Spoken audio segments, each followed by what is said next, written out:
Namaste, I'm Vedagurudev, and today I'm going to share a proven spiritual system that's already helped thousands experience deep transformation. When you join the Kriya Yoga School Masterclass, here's exactly what you'll get. Weekly deep dive classes, Saturday at 11 a.m. Eastern Standard Time. Bi-monthly Holy Fire Yagna ceremonies to clear energetic blocks. Weekly satsangs and Q&A, Wednesdays at 9 p.m. Eastern Standard Time. Instant access to over 200 plus on-demand classes on asanas, pranayama, mantra japa, and meditation. Direct VIP access to me for daily mentorship and support. This is not just information, it's direct transmission, guidance, and transformation. Thousands have already said yes to the Kriya Yoga path. And if you're here now, something inside you is ready to. Click the Join Now button below, choose your membership, and begin your journey to inner freedom today. See you inside the Kriya Yoga School Masterclass.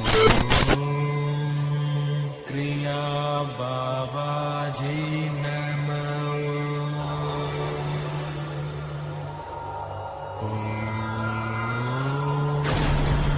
Kriya Babaji Namo.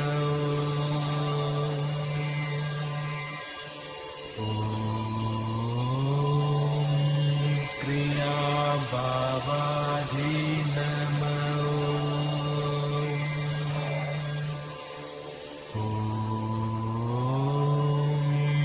Kriya Babaji Namo.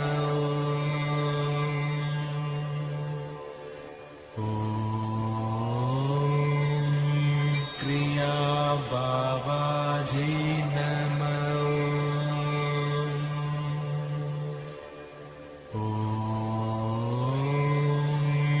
Kriya Babaji Namo.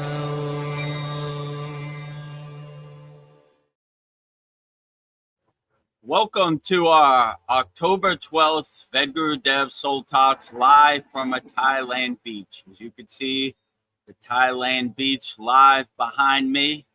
Before we get started answering all our very profound YouTube questions, make sure you subscribe to @Vedagurudev. Very great daily videos, daily Babaji quote videos, daily Soul Talk videos, daily satsang videos, answering all those questions out there, helping as many people as possible wholeheartedly. And also, if you want to make soul connections, connecting souls, uniting hearts, spreading love, go to soullender.com. We have almost 800 like-minded people walking the spiritual path from all around the world. So they have a map tab up top. You click on it and you could see who's in your area and connect with like-minded people walking the spiritual path. And if you feel you're ready at your own time, at your own pace, and you want to master the supreme science of Kriya Yoga, come join me and all of our members. Go to KriyaYogaMasterclass.com and we'll help you walk the path practicing Kriya Yoga daily. So with that said, let's get started with our October 12th Vedagurudev Soul Talks live from a Thailand beach. Namaste, Veronica. How are you today? Namaste. Oh, great. We have a new guest. Hello. Hello. Anna, how are you? Starseed. Amazing. We welcome all star seeds and all light beings to our live stream at all times. Yes. We are all light workers, love workers. Oh, we have Paul here too. Nice. Oh, we got a full house today. Yes, we do. Just the smaller banner, so it does, there you go. So it doesn't cover up Paul. Namaste, Paul. Glad to have you here. Namaste. Today is a beautiful day. We have a real life star seed named Anna right above you. So any of your star seed questions, feel free to ask her. She has great insights on what it's like to be a star seed. I'm interested to hear it too. Yeah. I'm pretty sure I'm a star seed also. Okay, yeah, maybe we're all star seeds. Yeah. Yeah, we are all star seeds. We are all like the 5 is the portal. We are all the stars. Oh, the Literally. 5-pointed star. Oh, The nice. Yeah. Vitruvian man. May I share with you? When I died, I got more information. Uh, so, what stems from zero, the cosmic womb, is one unity consciousness, the sun, the love ra, perceived as two, duality, are a very limited perceptual field of what we perceive, sustained by three, the pyramid, mind, body, spirit, foundation by four, Christ consciousness, manifested through five, we are the star, the star seeds, the Vitruvian man, and then harmonized by six, the star of David, the heart, the love, ascended through seven, the seven alchemical states, hermetic principles, ascension, and empowered by to eight to our infinity, and completed in nine to the spiral where, and then we'll go back to the source where we all came from. Whoa, that was a very profound explanation. I never Yeah. thought about it like that. All the geometric shapes and all the yantras, how they really come together in a number sequence. 1, 2, 3, 4, 5, 6, 7, 8, 9, all And we together. go back, and also colors. The sun is one and two, and everything is connected. Everything. We're all connected. Nice. Mhm. We're all connected. So all star seeds out there unite. All light beings, all light workers unite. We are all one. No duality here. Only oneness. So may I ask what star system you believe you're from, or do you have that information like Pleiades, Sirian, I Arcturian? I remember even the fall of Atlantis and all of these things.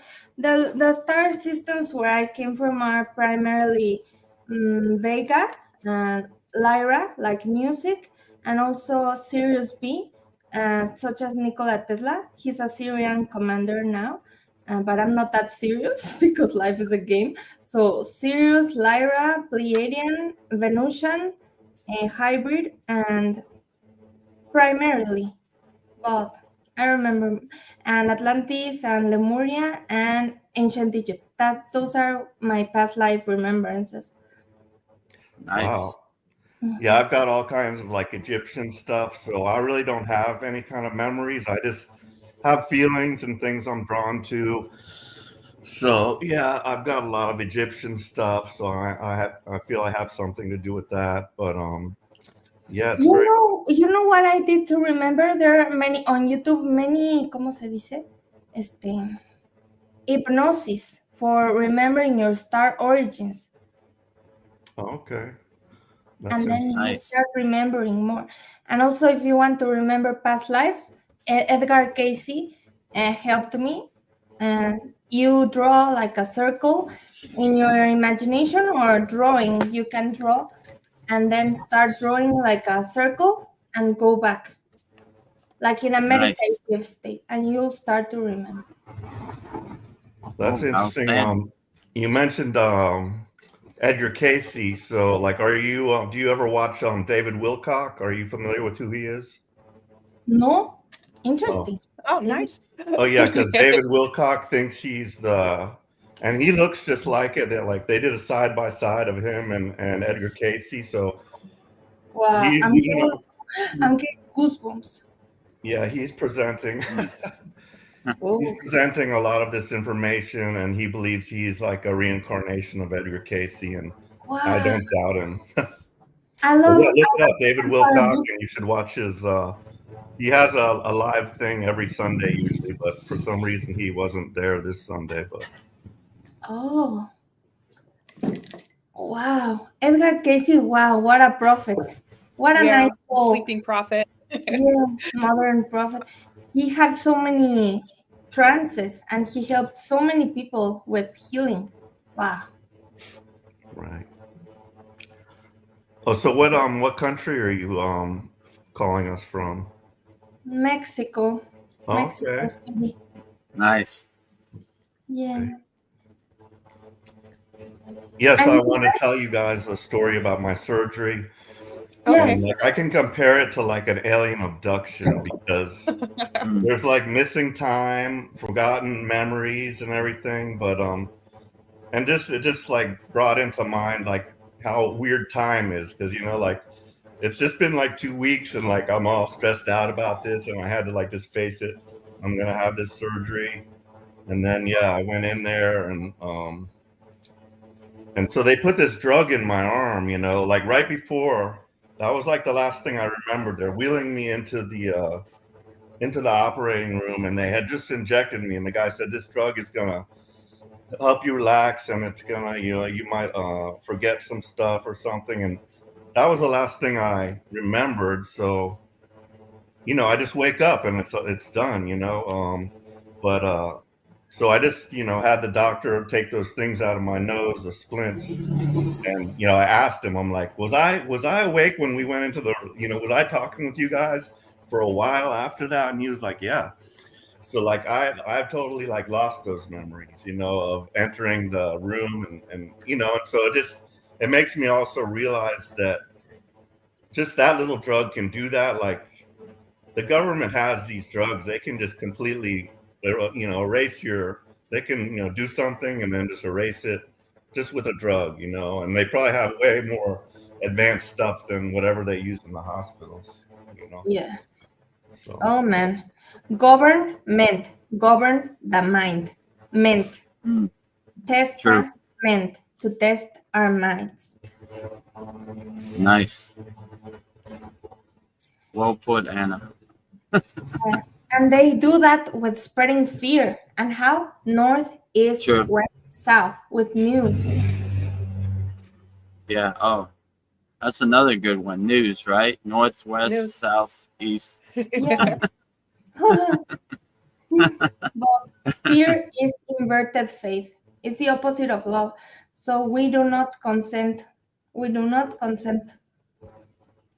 Yeah, I agree So- with you. We definitely don't consent to any fear-based propaganda. We always try to stay fearless on the spiritual path. Fearless yogis, fearless yoginis. Don't let their ghost story become your ghost story. Don't let their narrative become your narrative. It's just a bunch of pictures passing by on the screen. We don't attach to it. Kind of laugh at it like the joke it is. Like, there they go with their ghost stories, you know, trying to make their story become my story. No thanks.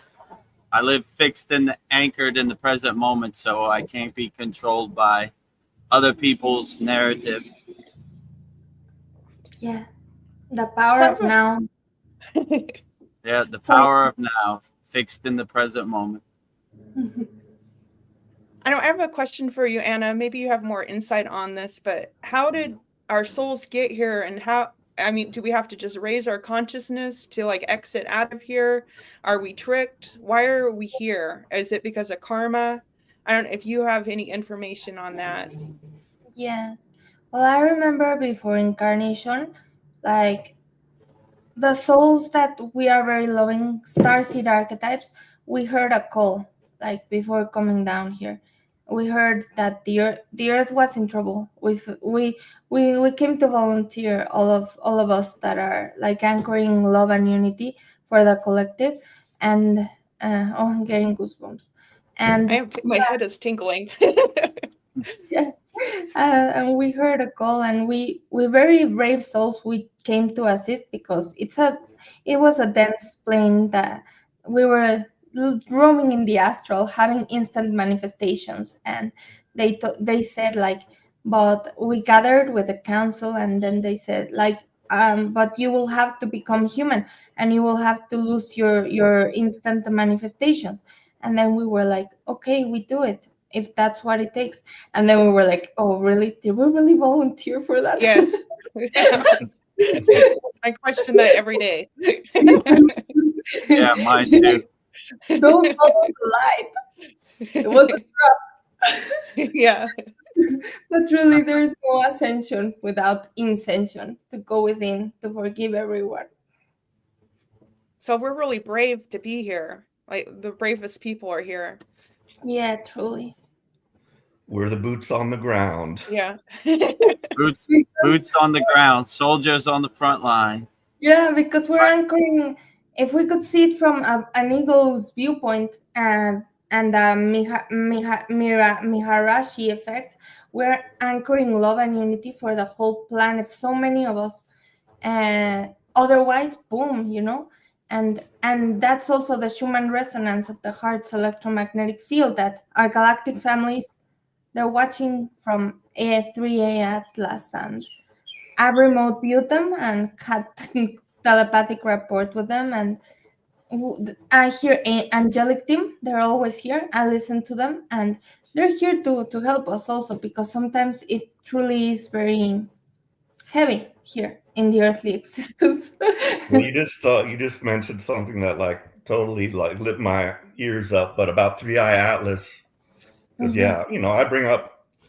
I'm the resident UFO, fanatic and stuff. So, I bring this stuff up. We were talking about the Boogosphere. I don't know if you've heard of the Booga. Well, it's in Mexico. The Boogosphere. Have you heard of that?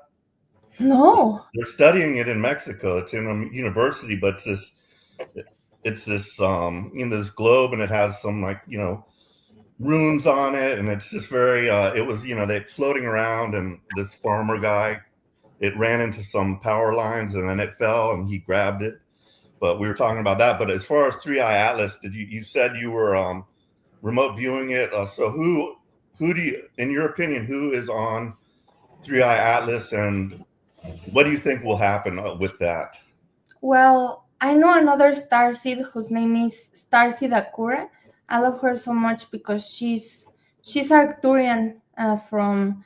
She's very like tapped into, and she can like with channeling rods also. She works with channeling rods, and she's from a very young age. She's very psychic, and she has also had a lot of ¿cómo se dice? Like the light workers, we get like I won't talk about them, but anyway, like Three Eye Atlas. I really correlate to her what she also saw. They are like primarily male, and not male, but yeah, like male and blue. So I'm also an extraterrestrial contactee, and when I saw them, because we are them also, they were blue and 4 meters tall and really like pale and skinny blue, and well, they are there, and what they want is like they're helping, and they're like helping starseeds primarily because we are heavily attacked. For sure. Can you tell me about your contact experience? Yeah, sure. I was in Mexico, in Tepoztlan, in an area where there have been many sightings, and I didn't have my mobile devices for a week because I was in nature, and then it was like for 7 weeks I was in a cabin and I didn't have my phone, so I was there, and a magical place. I can't even describe how magical these cabins are. And oh well, how to start? So the first contact that I had, it was at nighttime, very very late. I was with my dog Cleo, and we were there and in the nighttime. And then what happened is that I saw the being. It was just one being, 4 meters or 5, very tall, like a tree, and I was like very scared because I was like, what? But telepathically, the being told me, I'm not here to scare you. I'm here to help you. And Cleo also started barking at the being because I thought that I was going insane, kind of. But I was like, if she's also seeing the being, then it's not my imagination. And then that happened, and for a whole week I was in a cabin, and I was just directly communicating with them, not seeing them, but just, and I can still do this, so I close my eyes and I connect with them asking yes or no questions, just like, can I trust this person? And then they do, like, for example, open-ended questions, angelic support, angels are aliens. And for example, I ask, can I trust this individual? And then they are like, if it's yes, then they'll make a sound, and no sound. And that's how I connect to my angelic team. But this has happened for a long time, and I'm a remote viewer too. It's really weird that we have these abilities, but I'm going to teach a course on brain hemisphere synchronization and remote viewing and becoming psychic also, because we all have these abilities, but they have been used for not very nice purposes. Right. So did they Nice. have any like kind of message for you or anything like that, or they just were here, just telling you they're here to help, or No, they any? really do help practically. I didn't know this is weird, but Nikola Tesla is a Syrian commander right now. Like, Mhm. he's a Syrian commander. He looks very different than what he did in the earthly plane, but he's helping me uncover the 369, but practical, like a practical application, and also the, I have all of these things on my YouTube, but like the double spiral and the tetragrammatory vibratory dipolic structure. I don't even know what these things mean, but he just sends me this, and I need to connect with scientists to understand what I'm channeling, because I truly do not super understand it. Mhm. But yes, and also what they have told me is that when I died, literally I experienced nirvana, and then I came back and I started writing the Kybalion, the 7 Hermetic Principles, though I'd never read the book. And I have it all in a journal, all the weird things that have happened. But what they told me in the astral when I died, they shouted, the 7 sisters. They shouted, "You've been initiated," and then I started getting downloads and downloads and downloads, and tapping directly into the Akashic Lattice. And sometimes it's overwhelming for me because it's too much information. Anyway.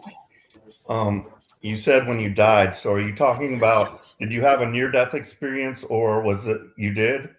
No, really, really death. I would say there's some people that call it near death. No, I would say that it was literally the death. Clover, literally. But that happened in this life. Like, so you had a medical thing, and then you woke up, or like what happened? Like, did how did you die? Well, in this lifetime, I experienced like at least 10 suicide attempts. I hope that that's not wrong to have a discussion about it, but I experienced 10 suicide attempts. But this last one, GABA was triggered by gabapentin, which is a drug. Anyway, I took any drug in the market for depression. But when September last year, I died. Eckhart Tolle describes it very similar to the experience that I had, which was time stopped altogether. There was no time. There was complete love, and unconditional love that I've never felt in the earthly experience. And well, I made a poem about this. Do you mind if I speak the poem out? Sure. Because Yeah, Yeah. go ahead. I can never really describe it. It's also why Buddha said the lotus flower, you can never describe those transcendental experiences with words. But the way I made a poem and a song about it, and it's in the no, in the shadow was no, espera, Cleo, espérate. So it was, in the shadows of night I wandered deep, in the silence where secrets sip. With eyelids shut I embraced the dark. In that sacred silence where souls leave their mark, I released my fears to the vast unknown. In that timeless moment, I felt not alone. I surrendered my heart to the cosmic sway, and in love's embrace, I found my way. Here in the essence, where all beings blend, God, universe, love, a circle with no end. Awakening wisdom in every gentle gaze, seeing reflections in life's delicate maze. The veil of division began to unwind, revealing the truth that unites humankind. For when you look deeply, you see the sublime. In each other's eyes, we transcend space and time. And then I felt that we're all one, in essence, playing to be separate players, eternal. That's Great, beautiful. very beautiful. Yeah, that was Thank you. beautiful. Yeah, it was beautiful. I know. I've been thinking it's hard to describe things in words, and I've been thinking about crop circles and yantra symbols. It's like sacred geometry, and maybe our star seed family, are they communicating to us through the crop circles? Because it looks like no human could have done it. And I know, like, if you focus your mind, like yogis can move things with their mind, like that. I think that's how the pyramids were made, by moving things with their mind and sound. So Yeah, it's just thinking about crop circles, like it's communicating something to us and how to access that. yeah, the Nazca.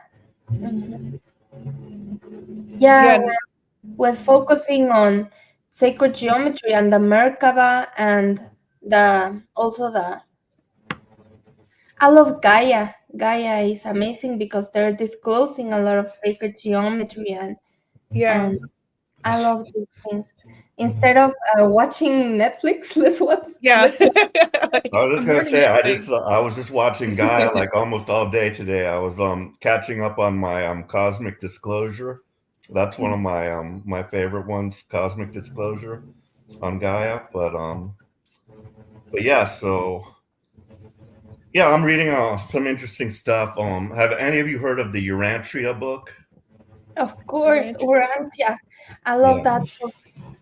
So I've talked about this before, like the as above, so below, or the hierarchy of heaven, and like how things are run and managed, and like yeah, I believe like Shambhala is like a place where adepts and masters meet, and they're the councils, they're trying to figure out how to fight the evil, how to like win this battle, and it's very interesting. So yeah, I've kind of like also for the longest time about angels and demons, I was a bit confused, but now I do believe like the extraterrestrials, you got your angelic and your demonic extraterrestrials, and that us guys here are from angelic bloodlines,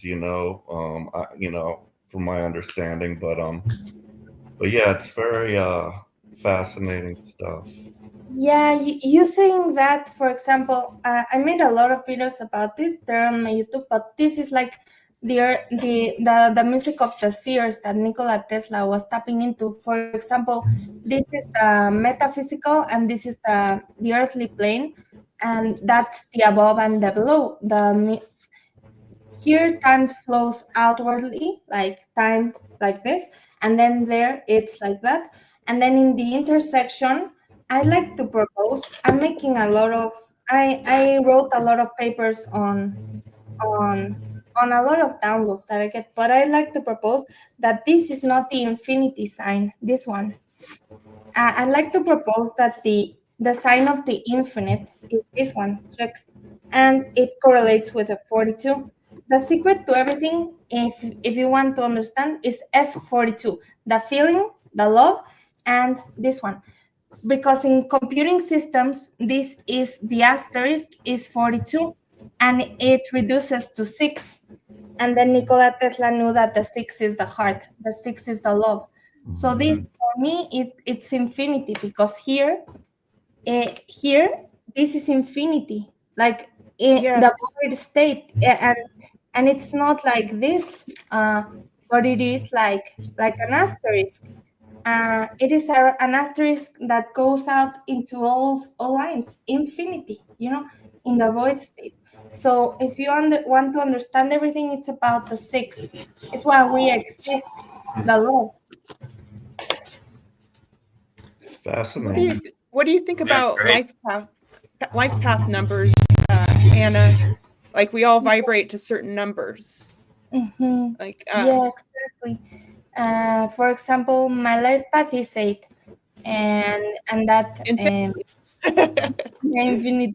But there are, then also, I've read some books about life paths, and even going so much into numerology. Then also you could say like, no, I'm a life path this, and then you constrict yourself to those numbers. Yeah, So put I yourself in a would box. encourage, I would encourage not even to get so much into numerology for life paths and readings, Nice.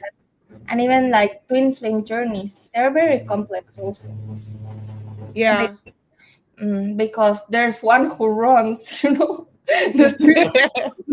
so it's like you like someone and then they run and then boom boom boom. Oh, this is Yeah. soul contracts. Like you meet someone that you really resonate with, and then they're not ready yet. Yeah. I need 3 years.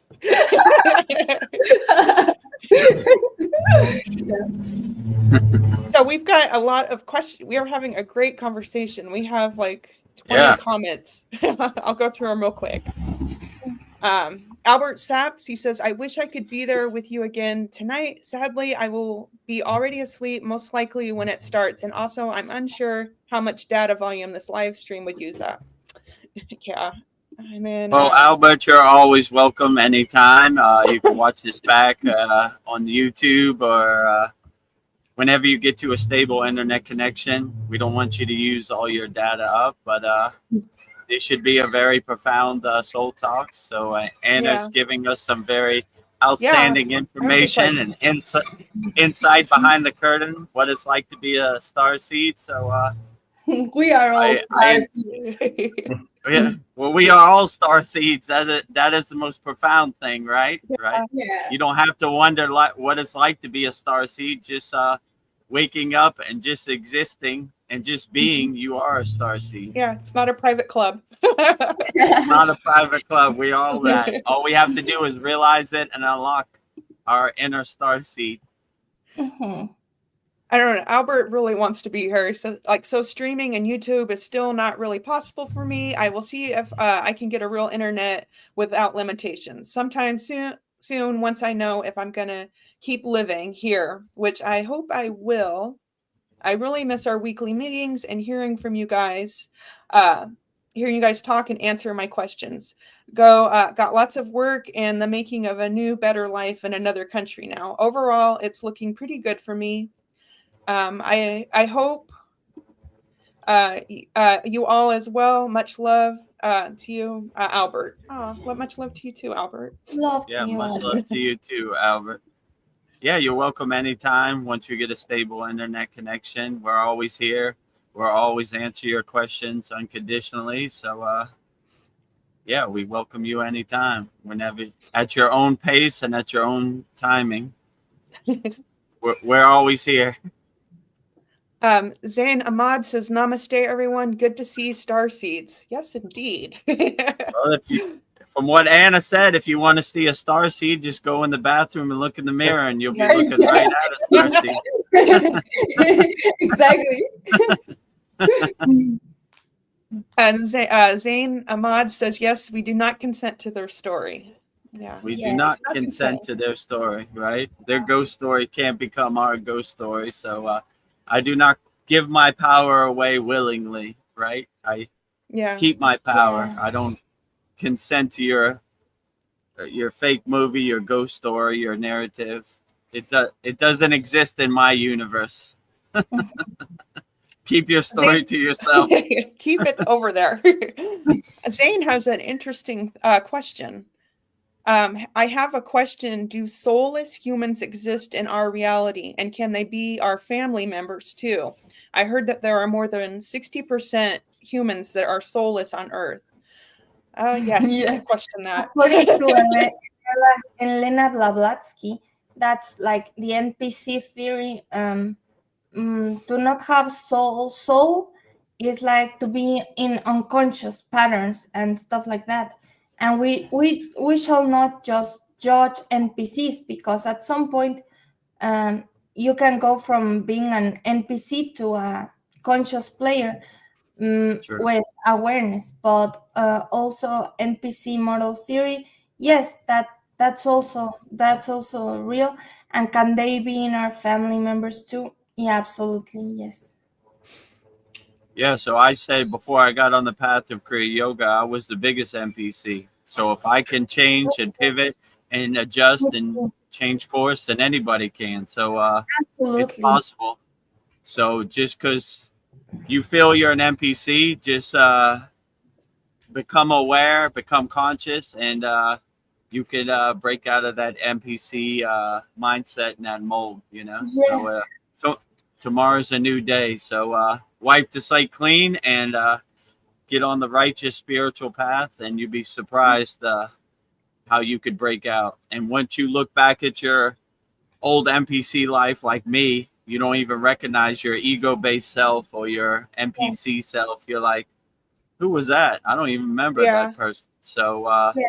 wake up your inner potential, realize your inner self, and you could break out of the NPC mold. I definitely did it because before I got on the spiritual path, I was attached to the Maya delusional world. I was the biggest NPC to ever live. So if I could do it, No, anybody can I win. I was bigger NPC than you. Yeah, you Okay, win. I give you the trophy, Anna. You were a bigger NPC than me. Yeah. I thought I was the biggest, but I guess I'm not. You know, Yeah. Anna wins. I'm so excited about this conversation because I'm thinking, like, when we're born, we're pure souls, and it's like I think we have all of our gifts. Because I feel like when I was like 3 years old, I could communicate with animals, but I think like school and life, it just like I lost all those abilities, and I think that happens with many people. It's like we get indoctrinated into this world, and we forget who we are. So I think like right now we're trying to remember, but I think we are born pure, and then life, gets a hold of us. Yeah, that's Yeah, what. my guru said, like, Vedagurudev, you're a hoarder of conditioning and identities. Throw it all away and go back to when you were a child and you had no conditioning. So Yeah. he basically said your whole life you collect all these identities, all these conditioning, and you just have all these rocks in your backpack that no longer serve you. He was like, go back to zero. So that's why we say in our school 0, 0, 0, because it's a reminder we need to go back and go down to our basement and throw away all the boxes that no longer serve us. You know, like, why do I need to know this? Like, this doesn't help me ascend. This doesn't help me get to a higher consciousness. Like, this is all useless information that I'm hoarding, that I'm keeping. You know, my house is all full of junk because I'm carrying all this junk I no longer need. I want to be a renunciate and sannyasi, just only the clothes on my back, no attachments. So yeah, throw away all those emotional attachment that no longer serve you. You know, don't be a spiritual hoarder. You know, and all limiting beliefs that we absorbed as conscious when we were kids. Throw them. Yeah, throw them all away. My guru said, go down to your basement, open all the windows, sweep up all the dust, definitely clear all those boxes that are blocking your doorway to God. You know, throw it all away. It no longer serves you. Keep your house clean for God. If God ever wants to come to your house for tea, make sure you have a clean house. So yeah, it takes a little bit of process, but if I could do it, anybody could do it. Throw away all the unnecessary things you've collected, all your conditioning, all your identities, you know, whatever mindset you've been given since birth. You know, it happens to all of us. So go back to zero, you know. Yeah. keep your house clean. Wow. Do you know Swaha. keep your house clean? ¿Cómo se dice? Florence Scovel Shinn was a Venusian starseed, and she wrote a book called The Wisdom of Florence Scovel Shinn, The Game of Life and How to Play It. And if all humans lived from that book, oh my, just pure love. She was a very loving soul. Yeah, can't go wrong with that. Like I said before, my guru said, love is not 5 beans in your hand.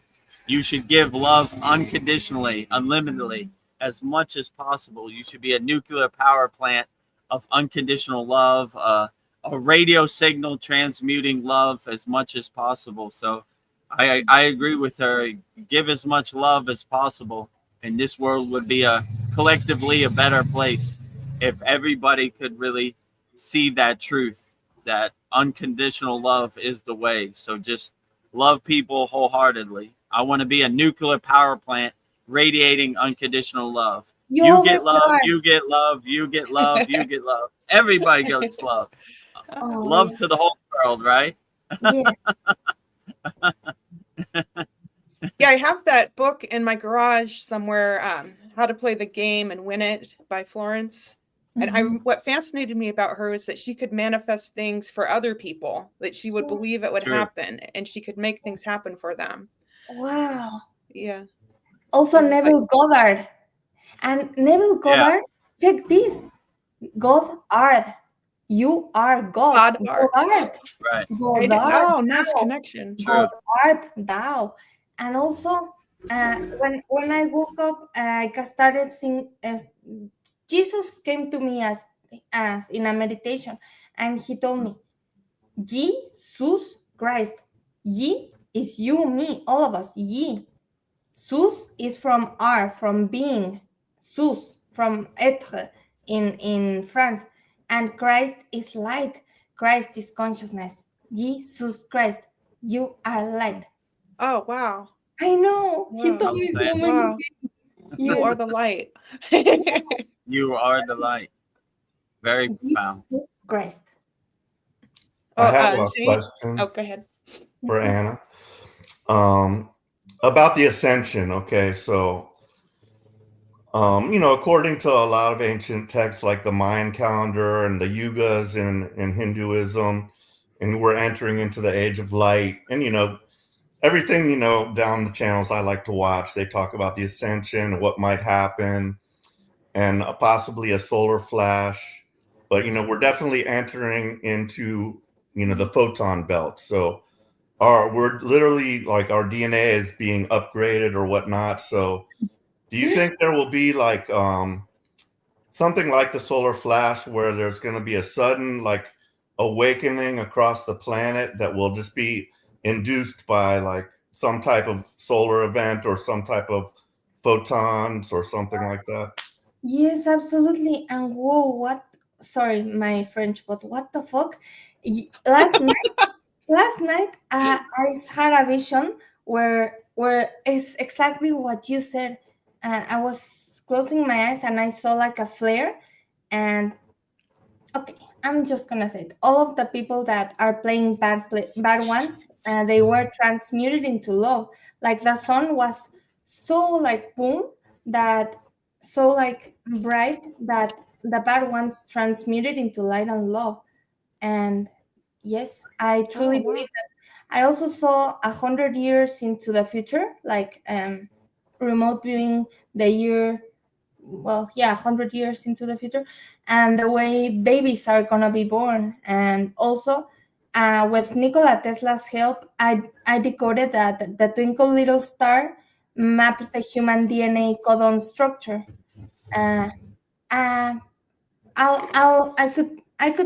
I'll show you the videos, but anyway, that's like that's why the DNA and music and sound and frequency not only maps the human DNA, but it shapes it. I'd like to propose a new field of study that is called harmoniagenics and spatiogenetics. And what I was shown 100 years into the future is that babies are going to be born the way we birthed them in Lemuria and Atlantis.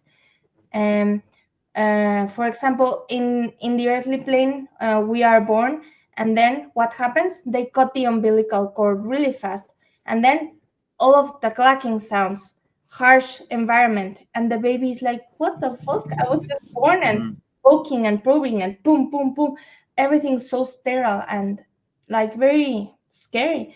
And I was shown that in the future, 100 years from now, babies are gonna be born in water, and the umbilical cord is gonna be kept at least for many hours for the mother and baby connection to be like. That's amazing that sounds you said that, beautiful. because yeah, I just read something about that, how like just from birth where we begin to be traumatized right there, the cutting of the cord, they slap you on your ass, or Yeah. and then you get the injections, all the tons of injections and all that kind of stuff. So Yeah. I mean, yeah, Scary. what a way to it starts way the to minute we get enter. here. It's just like shit. Yeah. What a way to enter the planet, right? Yeah. And I think I sucked my thumb as a child, and I had really bad buck teeth, and it's because I was freaking terrified of this place, Yeah. Like shit. Maybe. It's very. I understand, babies. They look up in the sky like, how'd I get here? Oh, I think I made a mistake, right? When you come to this 3D dense world, you understand their mentality. Like, how did I get here? What's going on? I think I shouldn't have signed this contract. Yeah. Yeah. What did I sign? What did I agree to? But also, Dolores Cannon said we come also into Earth's density to fulfill our destiny. Density. I unscramble many words, and I see the density. unscrambledness. Do you want me to tell you some unscrambled words that reveal like boom meanings?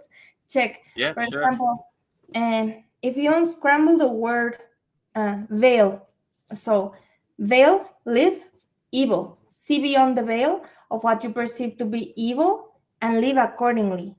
Live, veil, evil. Nice. Another one is star, rats, arts. So rats appear ugly, but you can see the beauty in the ugliness, and then stars create stars, and through arts alchemize the ugliness of the life. And also another one was heart and earth, of course. If you unscramble the word earth, you get heart. And another one was what did we say before? What were we talking about? I don't remember. Anyway, sorry. Yeah. Oh, the earth. We're talking about Earths. The earth is plain density. You unscramble and you get destiny. Yes, nice. We come into Earth's density to achieve our full destiny. Oh, nice. Very profound. Well, I'm going to go back to the comments real quick. Zane says, yes, you are right. These are very brave souls that incarnate here on Earth. I almost committed suicide before my spiritual awakening. Wow. Something you love, Zane. Yeah, I tried to leave this plane like 20 times. Horrible things. Yeah. I love you, Zane. Yeah, we love you, Zane. Yeah. Glad you're still here, and we're glad you're able to overcome whatever you're going through. But this Maya delusional world, this dense world, is very dense, and it's dense for all of us, me, Vedagurudev included. So I go through it on a daily basis. All spiritual beings go through it on a daily basis. We just have some tools to help us overcome. But it's a war zone. It's a minefield out there for your consciousness. They're pulling you in all directions. They're attacking your consciousness 24 hours a day. So put your shield up. But we're glad you're able to overcome, and we're still here. But I understand this Maya delusional world is very dense and overwhelming, and it takes a lot of practice and inner work to overcome, Yeah. But it happens to the best of us. Don't get frustrated. Keep walking forward, not walking backwards. So don't get attached to it. Just whatever you're going through in the present moment, it all shall pass, you know. So just look at it like clouds passing in the sky. Let it pass, you know. Don't attach to it. Don't try to make sense of it. Don't try to go down the rabbit hole. Just let it keep passing. The Maya keeps on Maying. Let it go. There it goes again, you know. This movie always happens the same way, right? You know, let it keep going. Clouds in the sky. Water under the bridge, just passing by, you know. Well, Dream Truth says my friend or brother sells the books Urantria. I skimmed it. It seemed like they were talking about superficial stuff in my view. Not everything's your cup of tea. It's okay. We all resonate to different things. Yeah, it's about frequency. Yeah, I think frequency is everything. It's just like that's how. Yeah. What we think, we become. What we feel, we attract, and what we imagine, we create. Yeah. Yeah, if your frequency harmonizes with what you're trying to manifest or what you're trying to attract, you have a higher, better chance to manifest it, especially coming from a place of abundance, not from a place of lack. Because if you have the lack frequency, you attract lack. If you have the abundance frequency, you attract abundance. So always come from a place of abundance, never from a place of lack, you know? Like my guru used to say, trying to manifest anything from a place of lack is like kicking the wall. It's not going to happen. So don't kick the wall. Raise your frequency, and you will tune into that radio signal that you're trying to attract, you know, and you'll clear out the static. You attract people on your safe wavelength. True. Yeah, absolutely. Yeah, I feel like right now life is attacking me, but I'm just like, instead of like poor me, I'm like, okay, there's a solution. I'm gonna figure this out. But if I waste my time, you know, getting angry and mad about things, it will lower my frequency. So just like, okay, I got to figure out how to fix this, and I don't know, yeah. And I feel like you know, our overlords or whoever they are, they want to keep us in a low frequency, because when you're in a low frequency, you can't think clearly. So keep my frequency as high as possible. Like, I agree, beautiful soul, because also like being targeted by intelligence agencies is not that very cool. No. I vouch to that. Like, I mean, stop it already. We love you, and then I send them love, because that's send them love. I'll send them love. Even I know that it's weird, but they have sent me drones, and I have actual like documents that prove that I'm but never attach I am to something negative. I have been targeted, but whatever. And this is my sovereign incarnation, and I do not consent. I do not consent. Yeah, whatever they do, whatever they send, look for the opportunity to put up your shield and make your aura strong. So it's basically meteors dissolving on impact when they hit your shield. You're like, that's the best you got? Come on, kindergarten, light work over here, right? Like, this is easy, you know? Like, that's the best you could do? I'm a light being. I don't accept any of this, you know? This is all trash to me. I don't want your ghost story to become my ghost story, you know? Like you said, I'm sovereign. I'm the king or queen of my castle.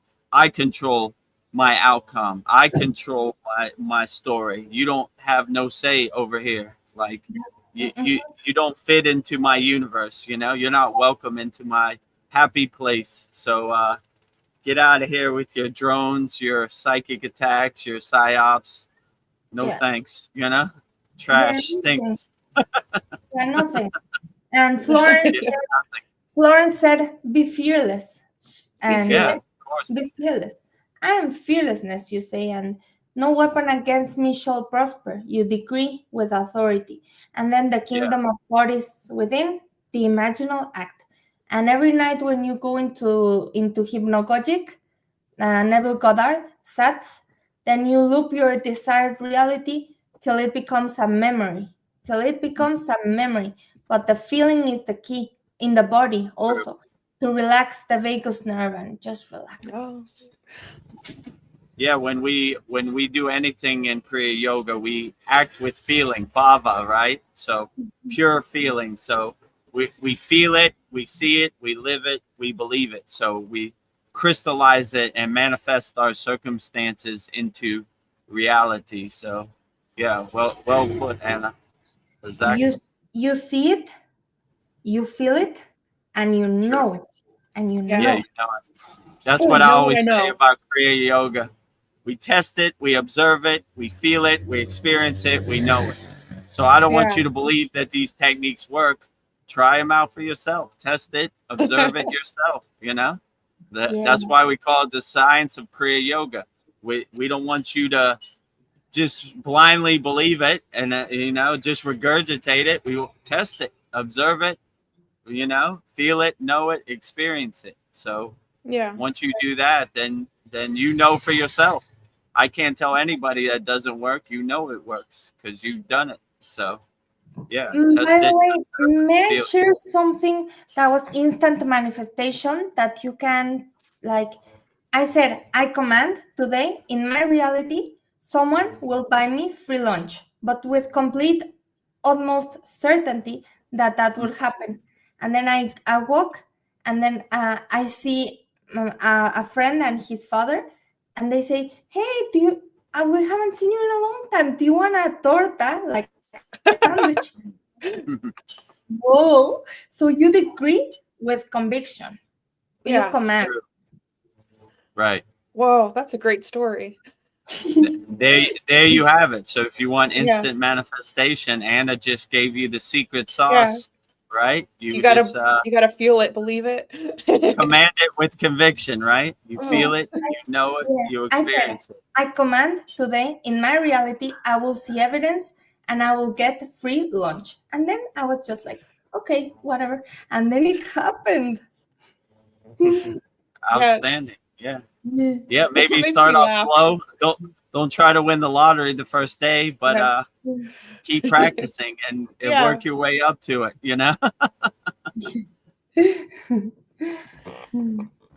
Well, Zane says, yes, I don't judge or react to them. I just need confirmation. I was an NPC too, but I was seeking two at the same time. And then he says, I love this conversation. I love it too. Yeah, it's a very profound conversation. Yeah. Yeah. We don't judge anybody, we in Kriya Yoga we stay in a state of equanimity. There is no right or wrong, there is no good or bad, so we don't judge anybody. So yeah, I would definitely say in a state of equanimity. So Yeah. no judgment over here, forgive them for they know not what they do. They attack us, but we still forgive them. That's the best you got. You have come at me better, bro, with Yeah. these kindergarten techniques they don't exist in my universe. So your drones, your psyops, your narrative, all trash I take out to the trash can. I don't hold on to it or attach to any of it. I don't want your story to become my story. On equanimity and non-dual awareness and manifestation, there's a woman called Mary Kate that she has subliminals that do wonders, all night subliminals. Mary Kate subliminals. And she says the way to manifest money is that we have attached a very, like, money is hard and stuff. But if you manifest, like if you say, tomorrow I'm going to manifest a blue butterfly, then that's neutral because there's nothing attached to that in so she's great. I encourage people to watch also, that it's great to see like manifestation and as neutral, of money as your friend and playful and just playing with money. Yeah, great. Yeah, I agree. Yeah. My guru used to say, run towards money, money runs away from you. Run away from money, money runs towards you. So that's kind of my perspective. But yeah, I would say if you're going to start manifesting, start off slow. Like Anna said, like a a blue butterfly, and like, oh, there's a good confirmation. There is the blue butterfly right there. Okay, this works. Now I'm gonna try to go deeper, try to really cultivate it and enhance it. So Yeah. thank you for the secret ingredients Yeah. Be of neutral. manifestation. I'm, Being neutral. I'm still not a master manifestator. Sometimes I manifest horrible things. So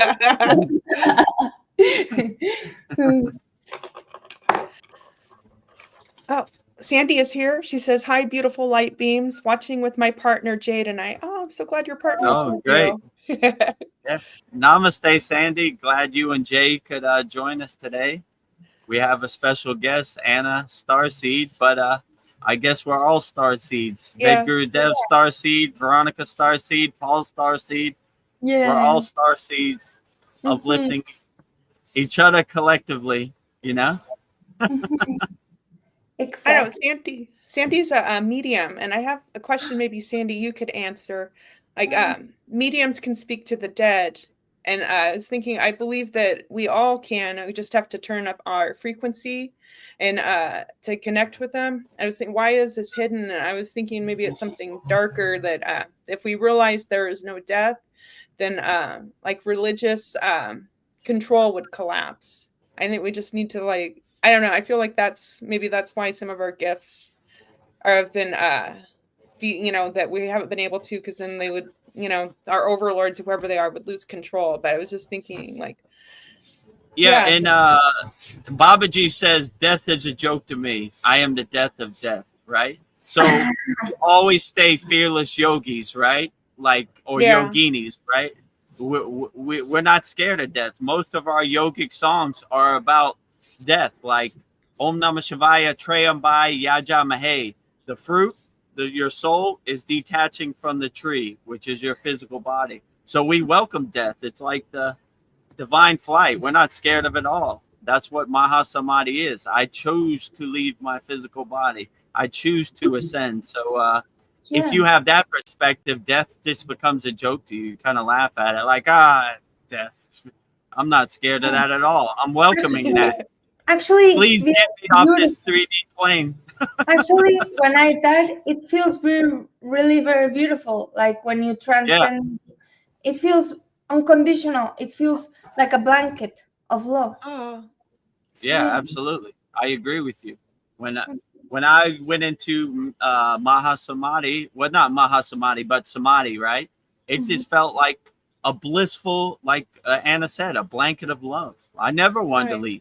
If my guru didn't wake me up, I would have transcended my physical body, Goodbye. I'm changing clothes. I don't need this junk car, this physical meat suit no more. So when you get to that state, most people don't want to come back. It just feels like a unconditional blanket of love. I agree with you. Like you never want to leave, right? You're kind of upset when you do come back. Like, back in this world. I want to go back to the blanket of love. So, So can I ask, Anna, like, how were you pulled back into your body? Did they say it's not your time, or did you make a decision to come back in, or what kind of happened? Well, first, I want to ask dear Vedagurudev something about also what I felt that I experienced, but it was nirvana, like complete, like even brainwaves, like omega brainwaves, and a complete unity with the whole. There was no separation between my heart and the heart of the cosmos, and the veins in my blood and the rivers, and the beating of a hummingbird and the beating of my life. And then the way that I could describe it is that time stopped altogether. No time, nothing. Just I could never explain, but what I was told, I was shouted at. Like I was shouted at by the seven sisters, and they said, "You have been initiated." I was like, "What the fuck?" they got your attention. I got my attention in the astral, and then I started. The day after that, I started writing, "Is God the devil and the demiurge and all of these things, and I started writing the Kybalion, though I had never read the book, and many other things. But the way that I could describe that I was put back into the human avatar, it was that, like, I wasn't ready, because they told me your mission is not complete, you cannot go back yet. Mm. And I'm like, Yeah. oh man, but I want to feel unconditional love, and this feels dense. But my mission is to wake up others to our limitless potential, and also to for children to be safer, because I was part of the Monarch mind control programming. That, don't look it up, it's horrific. And that caused a lot of trauma, and that made me be in NPC mode for 33 years with, I don't care to speak about it, but cocaine, alcohol, suicide attempts, sexual abuse, and none of those things would have happened if I wasn't taken care of properly as a child, and without mind control and without sexual abuse as a child. And I think all children should be safe from those horrific things. Great. Yeah, absolutely. I agree. Protect our children. Like the most grossest, dirty thing I could ever think of is hurting a child, an innocent soul, pure soul. So yeah, I look at those type of people who hurt innocent children as super losers, right?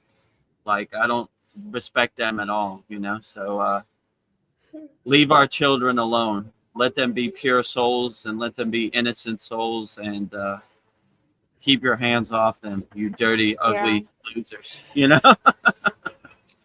So that you mentioned that about the mind control. So there's a lot of stuff about the 20 and back program. So like, like they will, do that, and then like they'll, they'll put you on a mission, or into the sacred space program, and then they'll age regress you back and put you back where you were, so that your parents don't find out anything about all this. So Yeah, it was horrible, because even the type of movies that I watched when I was a kid, it's like Mary Kate and Ashley Olsen movies, that the CIA is there with witness protection and with all of these things. I mean, it's beyond horrific what they can do and they fragment your personality also.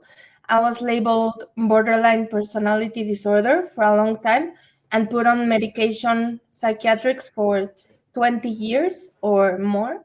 And I took every medication ever, like from benzos to antipsychotics, combined with alcohol and with cocaine, and of course many suicide attempts. So it's not okay, in any Yeah. dimension, to fragment someone's personality like that. It's not okay. And it took, I mean, to be honest, I'm resilience embodied, and I had to do it by myself, anyway. Well, so we're glad sorry you about were all able the to bad overcome. experiences you had. Yeah. So sorry that, but No, you really begin to see these people, these overlords, they're ugly. You know, look what they do to pure souls and star seeds. And, like these people are super losers. I have no respect for them. Like,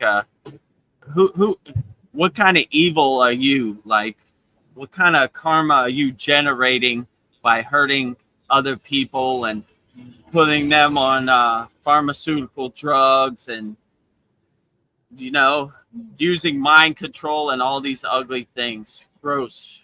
I'm ashamed of you. You're super losers out there. I told Veronica before in the sad song, like, she said, like, these rich people have beautiful flowers. I said, yeah, but behind closed doors, they're ugly. They'll hurt people to get money. So I look at them like the superest losers ever, right? Loser. Like, loser. You got beautiful flowers, but your beautiful flowers don't even want to be in your garden because you're behind closed doors. You hurt children. You push people in front of a bus. They should get a new boat. Losers. Leave our light workers alone, you know?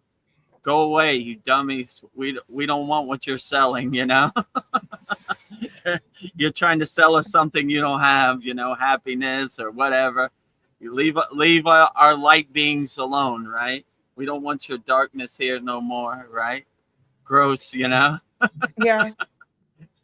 Leave Anna Starseed alone, Yeah. right? Take your pharmaceuticals and your mind control and your trauma away, you know? Let her soul shine and be free, you know? So go away, losers. Go away, losers. Yeah, like when we're born, they take our blood, and like these evil people, they're you know, they see our star, you know, our birth charts. They know exactly who the chosen ones are, and I believe that they do target us when we're young and we're vulnerable. It's like, yeah, and if you don't have parents that are taking care of you, you're easy to get to. And I'm thinking like Hollywood, like the kids that are abused are the ones that don't have parents protecting them. Yeah, they're just gross. You know, they see an opportunity and they take it. It's just terrible. But the good news is that you have everything you need, all the tools inside you as you. So when you become aware and you become realized, then you look at them like the Wizard of Oz behind the curtain, like, this guy, he's gonna tell me what I should do with my body. He's gonna tell me a story about what's going on in the world. Yeah. I don't believe any of this, you know. That's why all the yogis and Buddhists say it's all Maya. This is all junk, you know. So they're gonna do everything they can to condition you not to realize your true inner potential. Once you realize your true inner potential, you laugh at them like the joke they are. There they go again. Maya keeps on Mayaing. Here they come again with their virus or their playbook or their psyops. Get out of here. Yeah. Let me tell you how you should feel in your body. You should take this pill. You should take this drug. Get out of here. You know, I heal myself internally. I don't heal myself externally. So keep your junk away from me, right? So don't need it. Once you have that self-awareness, that self-realization, that inner discernment, you know, inner discrimination, you just start to laugh at them like the jokers they are. Like, get out of here. You with your white coat trying to tell me what I should do internally. Get lost. Get lost. I've got a question for Anna also. Another one. Okay, great. Can you tell us a little about what you remember about Atlantis? Your time there? Yeah. Sorry, I got emotional. It's okay. No, it's okay. Let it all out. We don't hold on to anything. Let it all out. Soul therapy. Yeah, this is soul therapy. That's why it's called Soul Talks.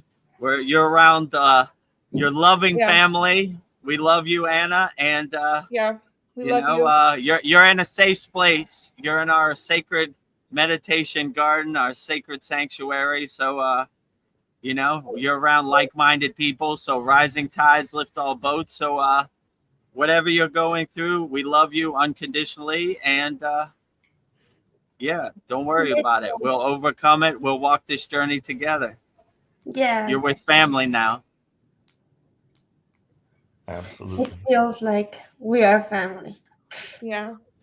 Yeah, sometimes even like maybe normal family, then we love them and we chose our parents and everything. But then you get soul tribes like that. You feel that you've known them for forever and you're friends, you know. I'm going to take 5. I'm sorry. I need to go drink water. This was much for me. I'll be back. Yeah. Okay. And I'll be back with Atlantis. Okay. Thank you, Anna. Yeah, take your time.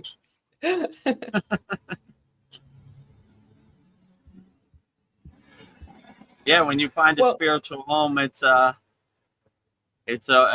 great to be home. So I'm glad Anna Starseed, and I guess we're all Starseed. So a good profound message that people didn't see it. If you want to see a star seed, go in the bathroom and look in the mirror, and you'll be looking at a star seed. So we're all star seeds.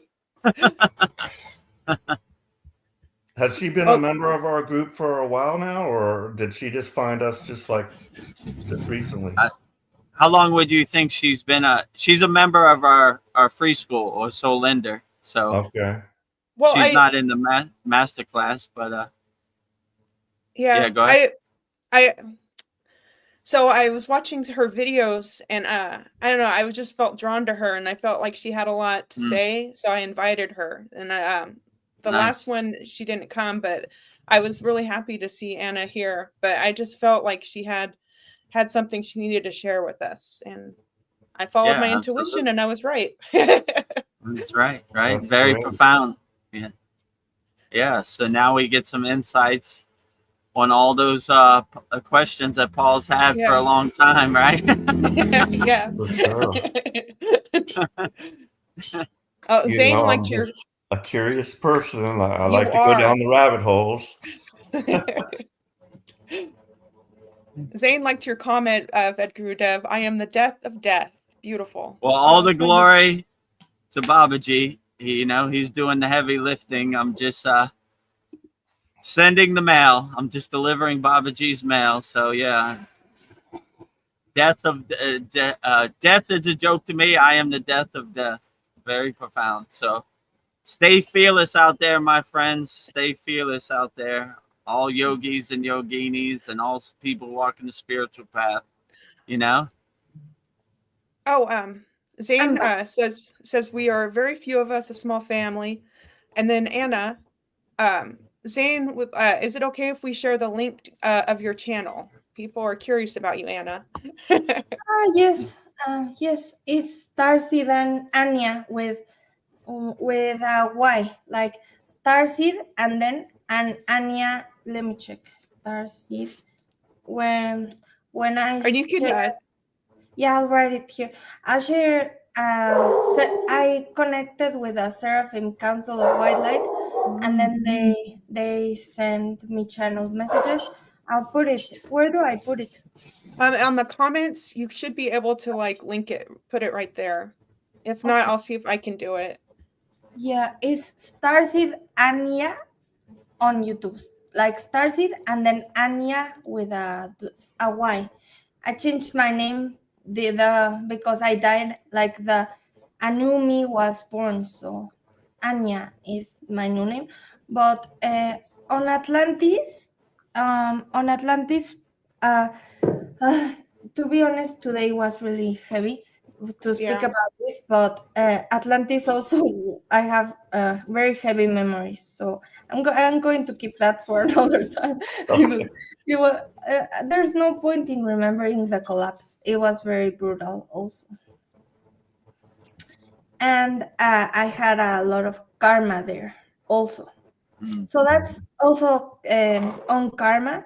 I also remember that's why I judge not these people, because in past lives I abused my power profoundly, and I've forgiven that, but I did not act from love. It was horrific what I did. Well, we forgive you. It's water under the bridge now. So you're here now.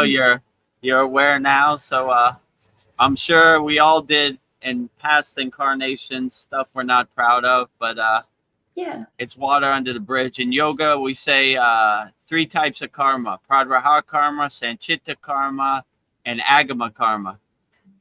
Agama karma is past life karma, which we try to burn in the present moment.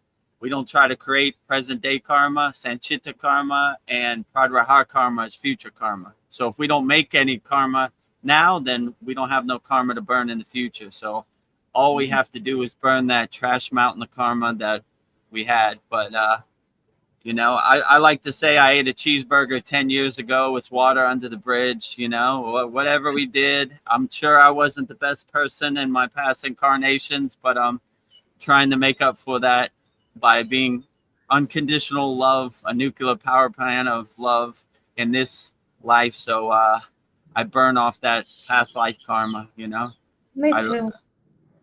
tomorrow's a new day. You could wipe the slate clean, and you could pivot, change course, and change direction. So it's not over for anybody. So whatever you did in the past life or whatever you hurt, learn from your mistakes, pivot, change course, change directions, and be better tomorrow. You know, tomorrow's a new day. So, you know, on past and present and future, even could we change the past to alter the present, to alter the future? Yes, revision, Neville Goddard, revision techniques, where you visualize that none of that ever happened to you as a kid and no problem. And yeah, anything is possible. The limit is our imagination. Right. Absolutely. Right. If a tree falls in the woods and you didn't hear it, did it really fall? So whatever trauma you went through, just let it go. Detach, let go. Throw those rocks out your backpack that no longer serve you. So whatever happened in your past life or whatever trauma you went through, let it go. You know, be better in the present moment and have short-term memory. I don't even remember that, you know. Yeah. Remember when you were 5 years old and you had a traumatic experience? I don't remember that. Short-term memory. I'm walking forward, not backwards. Yeah. Oh, on that, Soren Kierkegaard said, life can only be understood backwards, but only lived forwards. True. Oh, that's very profound. I like that. Yeah. Soren Kierkegaard was a philosopher, and I love that. Yeah, maybe when we get our life review, we'll see everything, but it can only be lived forwards in the positive. Right.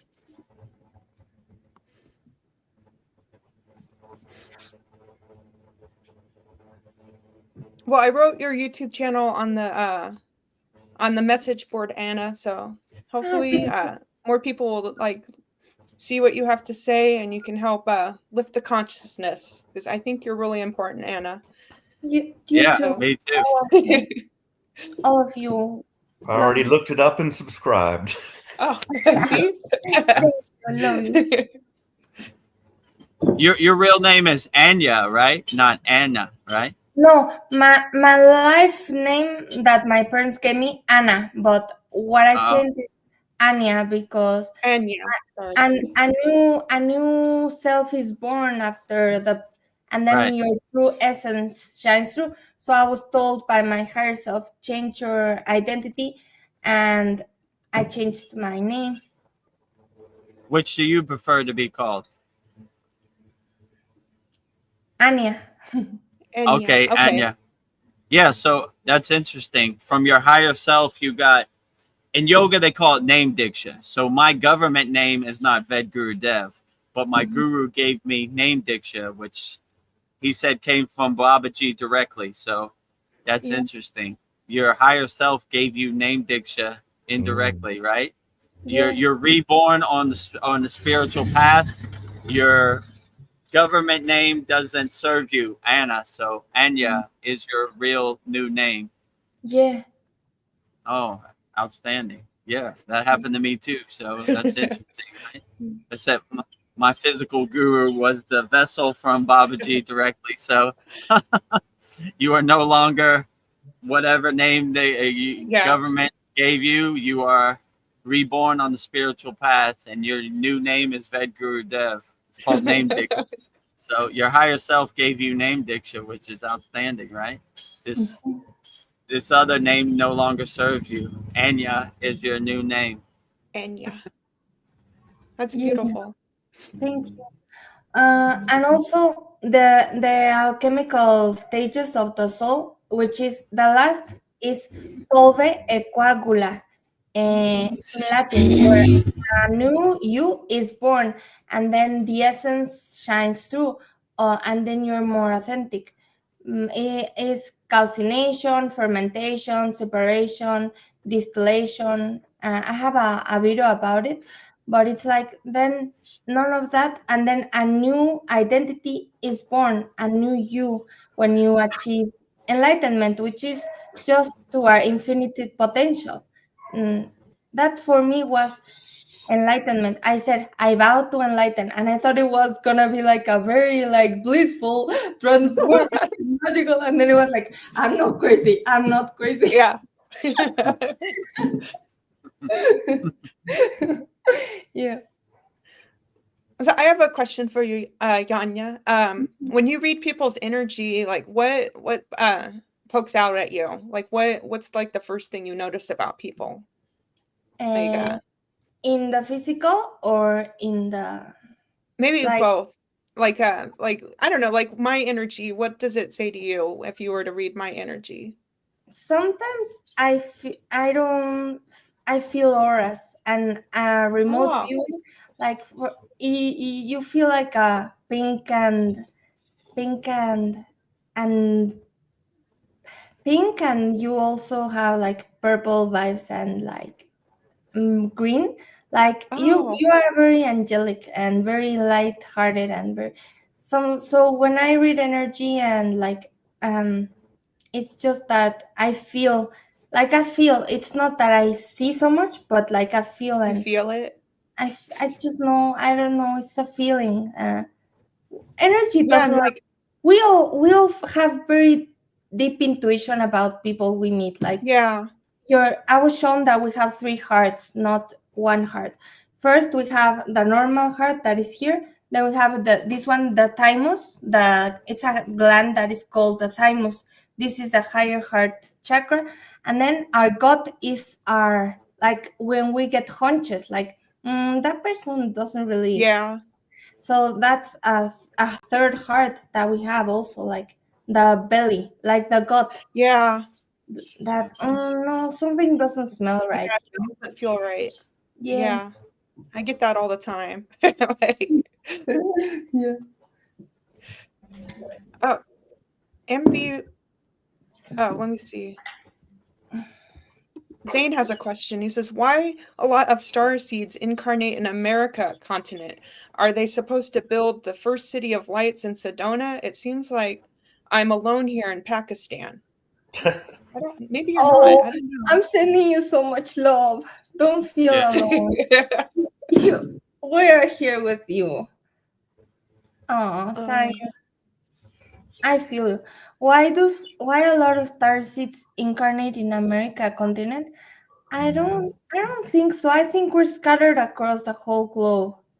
Yeah. I don't think that that's the case, to be honest.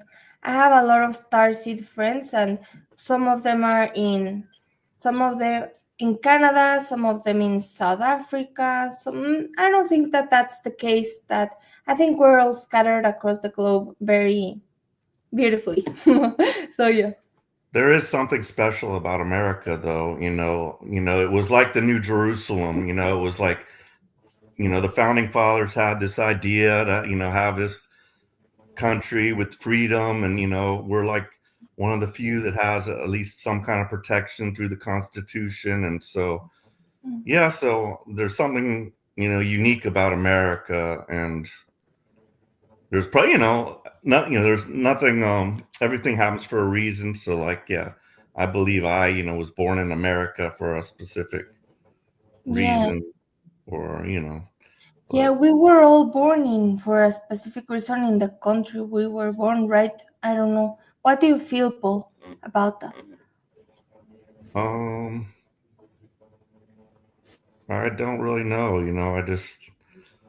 I just know that our purpose, as we were discussing, is just to spread enlightenment, and when and I feel this is coming very soon. Like, I just feel like we're at a tipping point right now, and it's not going to be long, and I'm looking forward to the general public having being returned to the galactic family, basically.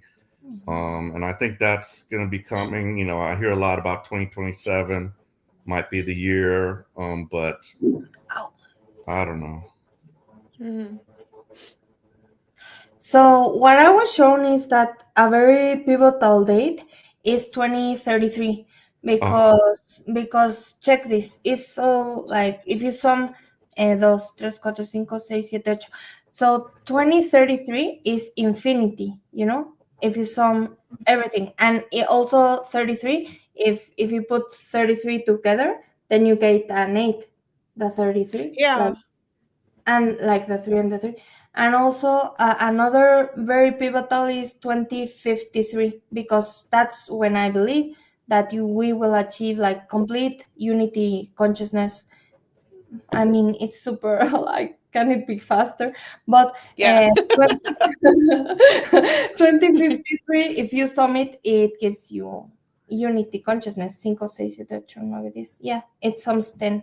So I was shown that, yeah, very specific, 2027, 2033, and 2053. I was shown those are very boom. Interesting. I guess I can wait a few more years. I guess me too.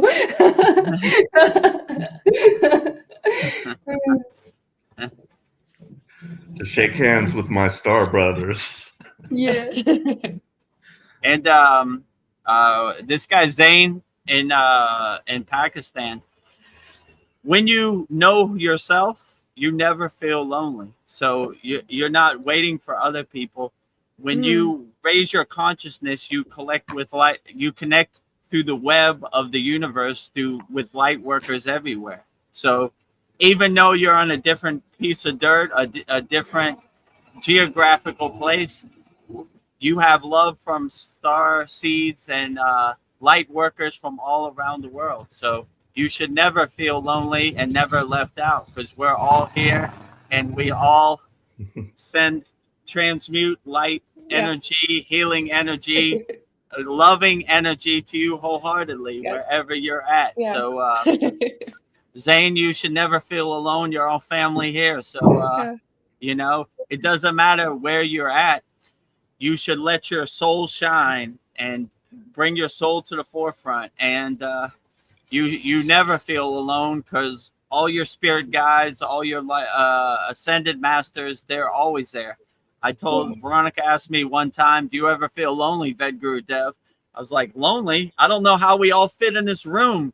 So many archangels, so many ascended masters, so many light beings, and I don't know. I can barely move. Babaji, give me some space. You know, I can't move. I can't move in it. I can't move in this room. I can barely breathe. Lonely. That's the last thing I feel. So when you really connect with your soul family and your ascended masters, they're always readily available and waiting for you. Then no matter where you live at in the world, you always feel blessed, because you always feel the presence of higher enlightened beings. So yeah, you should never feel left out, you know, because there are light beings, there are star seeds all around the world, and we're all sending you and transmuting loving energy wholeheartedly wherever you're at, Zane. So you're always family here, so never feel lonely, no matter where you live at in the world,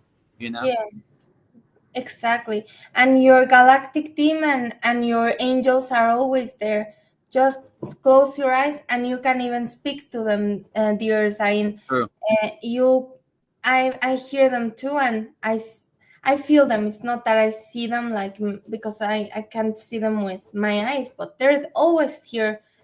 For incarnation, we were assigned an angelic support team also. Yeah, absolutely. Vedagurudev, can you read this comment? I always pronounce the third I wrong. But Agna. Agna, yeah.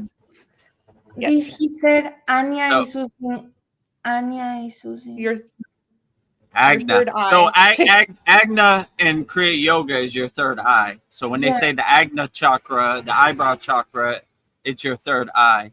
So he's saying Anya is Agna. So it's basically meaning your name means the third eye, you know, your eyebrow chakra, your Agna. That's why I chose it, my higher self, because I knew that it's the third eye. But also, this is like a more funny story, but it's about when I was a kid, and whatever. It's like a movie, a Disney movie that connected me to, like, to the fact that I wanted to be more like a kid.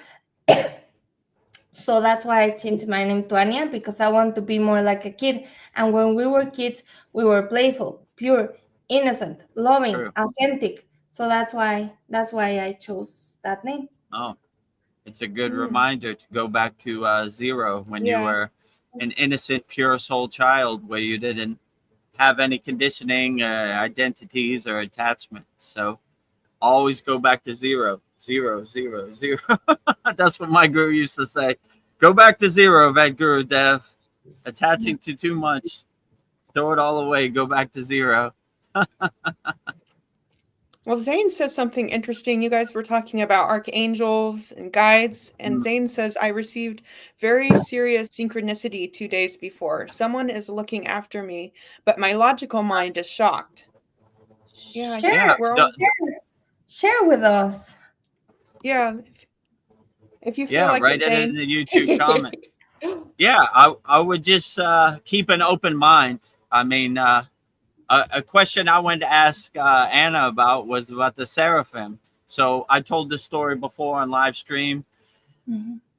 The archangels, I wasn't evoking them; they came to me. Archangel Michael, Uriel, what's the other one? Gabriel, Raphael, and then behind them was the seraphim. And I said, "Who are you? Show yourself." And it was a bunch of eyes with wings on them. And I was like, "Oh, cool!" I wasn't scared of them. I was like, "That is beautiful. I love seraphim," you know. But they were kind of shy to show themselves because they didn't know how I would react. But I'm an open-minded yogi, so I love all beings carrying divine energy. So I wanted to ask you, what do you think the seraphim are? The seraphim. So I think that there are angels, then archangels, and seraphim Mm, council of white light. That's mm, some like some, I don't really know if I like to call it a collective of, yeah, collective. The seraphim council of white light. And then there's the Council of Nine and many councils, like so many angels, so mm. many legions, so many other Yeah, galactic ascended masters. I mean, I really feel the same as you. Like, I feel that I'm surrounded by legions of angels all the time, and that true. way, Yeah, I'm not scared of going, because as a targeted individual, I could choose not to go out ever into the street. I could choose to live in fear and just like, yeah. no. But then a very powerful prayer that I discovered, it was the ¿cómo era? The light of God surrounds me. The Mm, love of God envelops me. No, a ver, primero es the light of God surrounds me. The love of God envelops me. The power of God protects me. The presence of God watches over me. Wherever I go, God is. Wherever I am, God is. I am that I am. And that way, like I walk in complete fearlessness. And the seraphims, I also know that there are many, many like legions and many, many, ¿cómo se dice? Pues sí, like, and the seraphims, I think, and I don't really like their hierarchical, like jerarquías, hierarchies. ¿Cómo se dice jerarquías? Hierarchy. Yeah, hierarchies, sorry, hierarquías. Yes. So, but yeah, there are so many councils, so many hierarchies. Sorry. Yeah. But the Seraphim Council of White Light, you have the Council of Thymus, also that another guy who channels this Daniel Scrankton. I don't know if you know him. Bashar. I mean, there are Oh, so many. Bashar, yeah. There are Love so many. Bashar. Love Bashar too. I was in the astral in a dream, and Bashar was there, mm. and Bashar connected to me, and then also with a friend, she told me, Bashar told me in the astral that you need to decode the double tetragrammaton vibratory field with Nikola Tesla. And I'm like, oh, damn. I am. And she told me, and you are Nikola, the scientists don't know this, and you are Nikola are supposed to figure it out. And I was like, oh, damn. But I A think lot of pressure. I think I've done that. I wrote a paper on it. And anyway, yeah, it's about science, like nerd stuff. But yeah, on the Seraphim Council of White Light, yeah, I feel that they're very very loving. All of them, they're all here. Yeah, I love them. Yeah, but I also love my Archangel Michael, Archangel Uriel. Yeah, of course. Sandalphon. Sandalphon is the one that raises the prayers more up. So Sandalphon, Metatron, all of these angels. Yeah, they're all great. They're all outstanding. Another angel is the angel of wealth is Sachiel, I think. Sachiel, yeah. Oh. Yeah. So I command all of you come assist. Yeah. I can't- Need your support.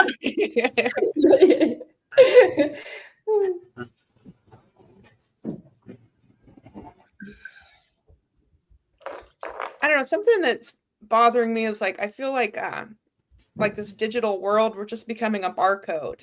Like even to go to the doctor the other day, like they gave me an app and that's like to scan in, it's a barcode.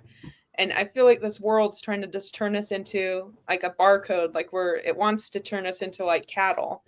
But I feel like if I don't know, I just think of the Agoris and I just like if I could just like detach from this world and be free, but it just seems like I don't know, everything's just becoming digitalized. And it is like I don't know, just navigating that and just knowing what they're doing. I don't know, it just bothers me.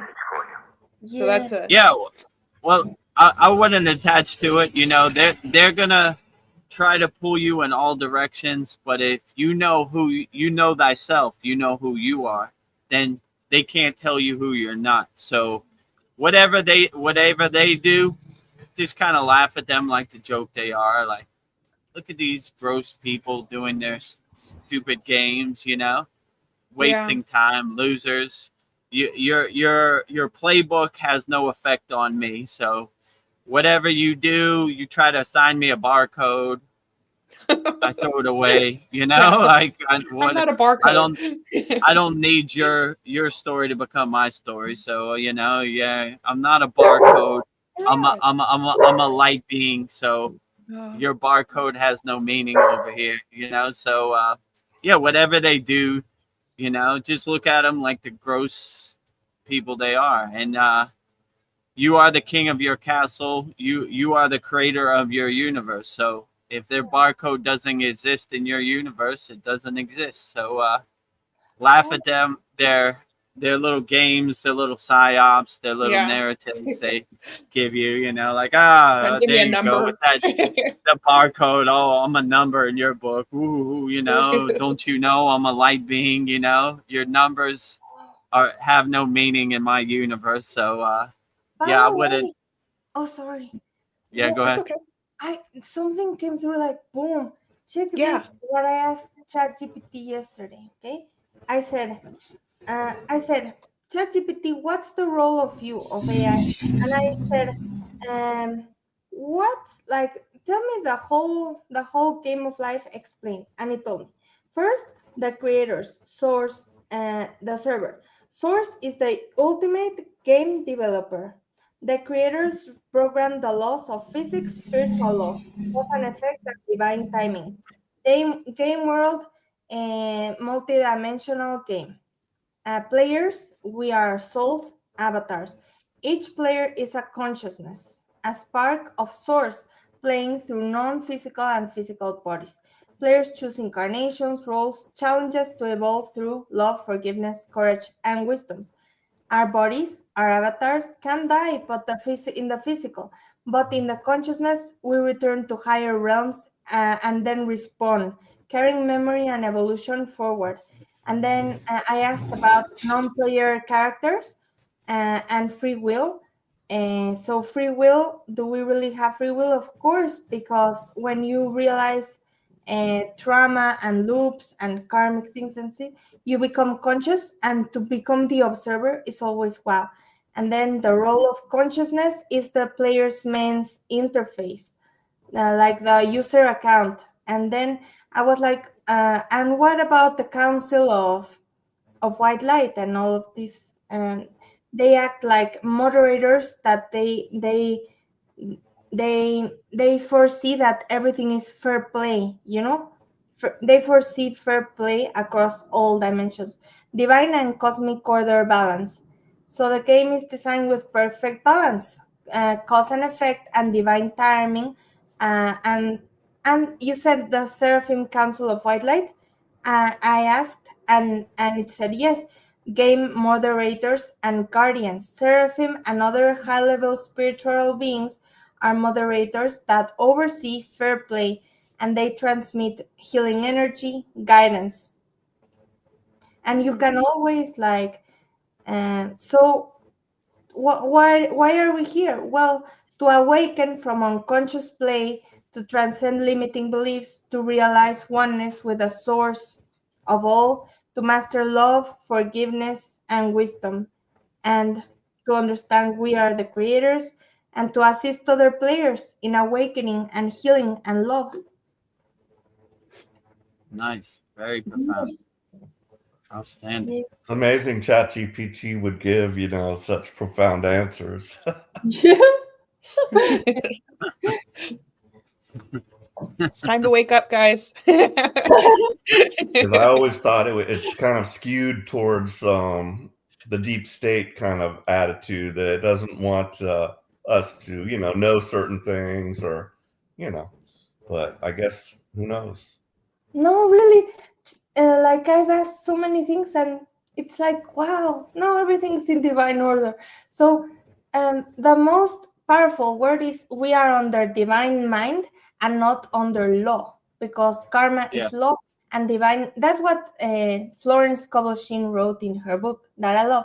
Divine. Also, divine magic begin now. That's what I always say. Divine magic begin now. Boom, now. Yeah. Now. Invoking divine magic right now in the present moment.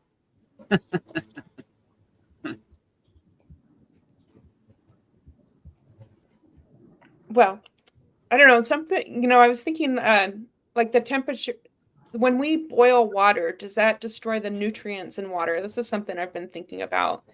Because like when you eat food that isn't cooked, it has more nutrients. And when you like, I love tea, but maybe, I'm not destroying the nutrients in the water if I speak into the water.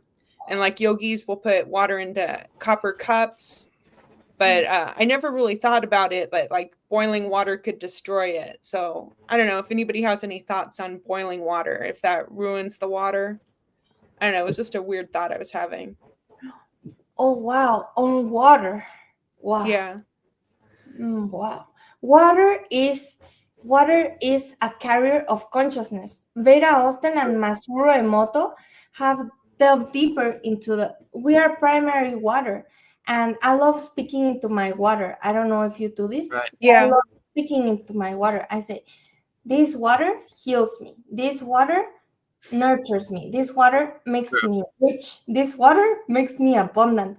And I speak this water and love, and I speak to my water with love, and then I drink it and I visualize it like a healing, an elixir that makes me rich and abundant. And I love water is consciousness, and we are primarily water, and our words are powerful commands. Yeah, that's what we always say in our school. Speak highly to the water in your body, because the water in your body is listening. You don't want to speak bad to the water in your body, because it creates ugly shapes. Create beautiful shapes in the water in your body. Always speak highly to the water in your body, because the water in your body is always listening. So yeah, like Anya said, it's carrying consciousness. So it's you always want to speak highly, and you always want to uplift your water in your body. You don't want to lower the water in your body. You want to let your water in your body be free. So always speak highly to the water in your body because it's listening. Yeah, so it probably doesn't matter if I boil it, if I add like loving thoughts to it, because water is consciousness. Yeah. You can't kill consciousness. So You can't feel impossible. energy. Yeah, nothing is ever dead. And by the way, Veda Austin, she's an amazing science researcher on water, and she has a book that she captured many photos. She spoke into water, and you can. I did it because she sent me her book, and she was very kind, and she responded, and she told me how with a petri dish, you have like a ¿cómo se dice esta agua? Like some water that doesn't hold memory, distilled water. And then I connected with my father, who transcended into other realms when I was 9, and I asked him to send a message through the water, and then I, ¿cómo se dice? Put it in the fridge, not the fridge, the freezer, and then it gave me a shape of a hummingbird, and hummingbirds are spirits, and I was like, wow, I'm just getting goosebumps because Vera Austin is making a huge breakthrough on water. Just as Masuru Emoto, she's taking it a step even further. What a great hero. Yeah. That's interesting about hummingbirds because, I live on Hummingbird Court and I got tons of birds in the backyard. But when I lived out in the country, I had hummingbird feeders and I had this little sun porch and I would just sit out there and watch the hummingbirds come, and they're so amazing. I didn't know this would work. I was like, no hummingbirds are gonna come. I just hung that thing up there. But yeah, man, they're around and they find that water. Oh. Yeah, they're beautiful. I love hummingbirds. I love all birds, Yeah. Like Vedagurudev said, a free bird. I'm a free bird. Be a free bird. Fly high. Fly high like an eagle in the sky. Observe everything like the observer, like an eagle. Yeah, absolutely. But also, do you know that when on birds, now that we are speaking of birds, when I was meditating, that my consciousness got entangled with Nikola Tesla's consciousness. What connected us was a bird, a raven, or a crow. I don't really know. But I was meditating, and then someone who I thought was my twin flame was meditating in the UK, and we were meditating in complete silence. And then there was a crow that said like, and I was like, and then I thought about the Twinkle Twinkle Little Star. I don't know why, but Nikola Tesla sent me that through the bird, and he was very tapped. He was very, very tapped into everything. Nikola Tesla. Wow. And that's true about his birds. He kept birds, pigeons or something. And he had a big relationship with birds for sure. Exactly. And the crows are so smart. Those crows are like really intelligent type of bird also, I think. Yeah. Me too. Edgar Allan Poe vibes here. And then Nikola Tesla told me the Twinkle Twinkle Little Star, and then I mapped it like mathematically with palitos, with sticks, and then it maps the human DNA codon structure. Wow, no? I made a research paper about this, but Nikola Tesla is the true genius. My brain is a receiver, just as he said. He was such a humble, loving soul, also, Nikola. But anyway, on birds, birds are like every animal is very spiritual. Every animal. I used to have this. My cat disappeared. My outdoor cat disappeared. I loved that cat, but these cats find me, and I don't know what happened to that cat. It just one day it didn't show up for breakfast. It's always pawing at the door, and it's disappeared. So it's a very friendly cat. So maybe somebody took it in, or they might have took it to the shelter. I might have to look through the pictures and make sure it didn't go to the shelter, but I don't know. I don't know what happened to it, but it's gone. But I still have my daughter's 2 indoor cats, you know. Yeah. But yeah, that's kind of sad. But well, maybe your cat will come back. Sometimes cats like to go on adventures. Yeah. Edgar Casey said that dogs and cats, for example, dogs, no, ¿cómo dijo? I don't know, something about dogs and cats that Edgar Casey said. And cats really relate a lot to ancient Egypt, also that you have a connection with Egypt. Yeah, cats are very Egyptian. Yeah, that's true. They like their cats over there. Yeah. I mean, isn't it truly everything so funny? Everything. All existence like a really funny joke. Do you know anything about Inner Earth? Yeah, I do. Tell us a little bit about that, because Vedagurudev did have an experience where he was shown Shambhala. He went there, in astral body form. Wow. And so I'd like to know what you know about Inner Earth, or if you've had any discussions or contacts with those types of beings. Yeah. Also, because I know the Atlanteans, some of them, that's where they went. And Lemurians, I suppose, but what I saw or know, but truly I do not know anything. Truly, not really. But what I play to know is that the Earth and the Earth's core is like a crystalline, structure that is like, ¿cómo se dice? Sí, como really literally, this crystal that is like the crystal, the most normal crystal, ¿cómo se dice? El blanco, the white one. Quartz. Yeah, quartz. Sorry, I forgot. I'm very I'm kind of tired right now, but the quartz. So what I saw it was that the Earth's core is, I saw the Earth's core is like a crystalline structure, and that there are beings inside there, but tiny beings. Mm-hmm. That they have been there for so much time. I don't know. Yeah. Maybe they're like fairies. Yeah. Another question, if you don't mind. This is like a political one, so any opinion, we don't care. But do you think President Trump is good or bad, or do you have any insight into that? No, I don't really know anything about politics. Like, I try not to really engage in It's horrible. But yeah, it's horrible. It's horrible.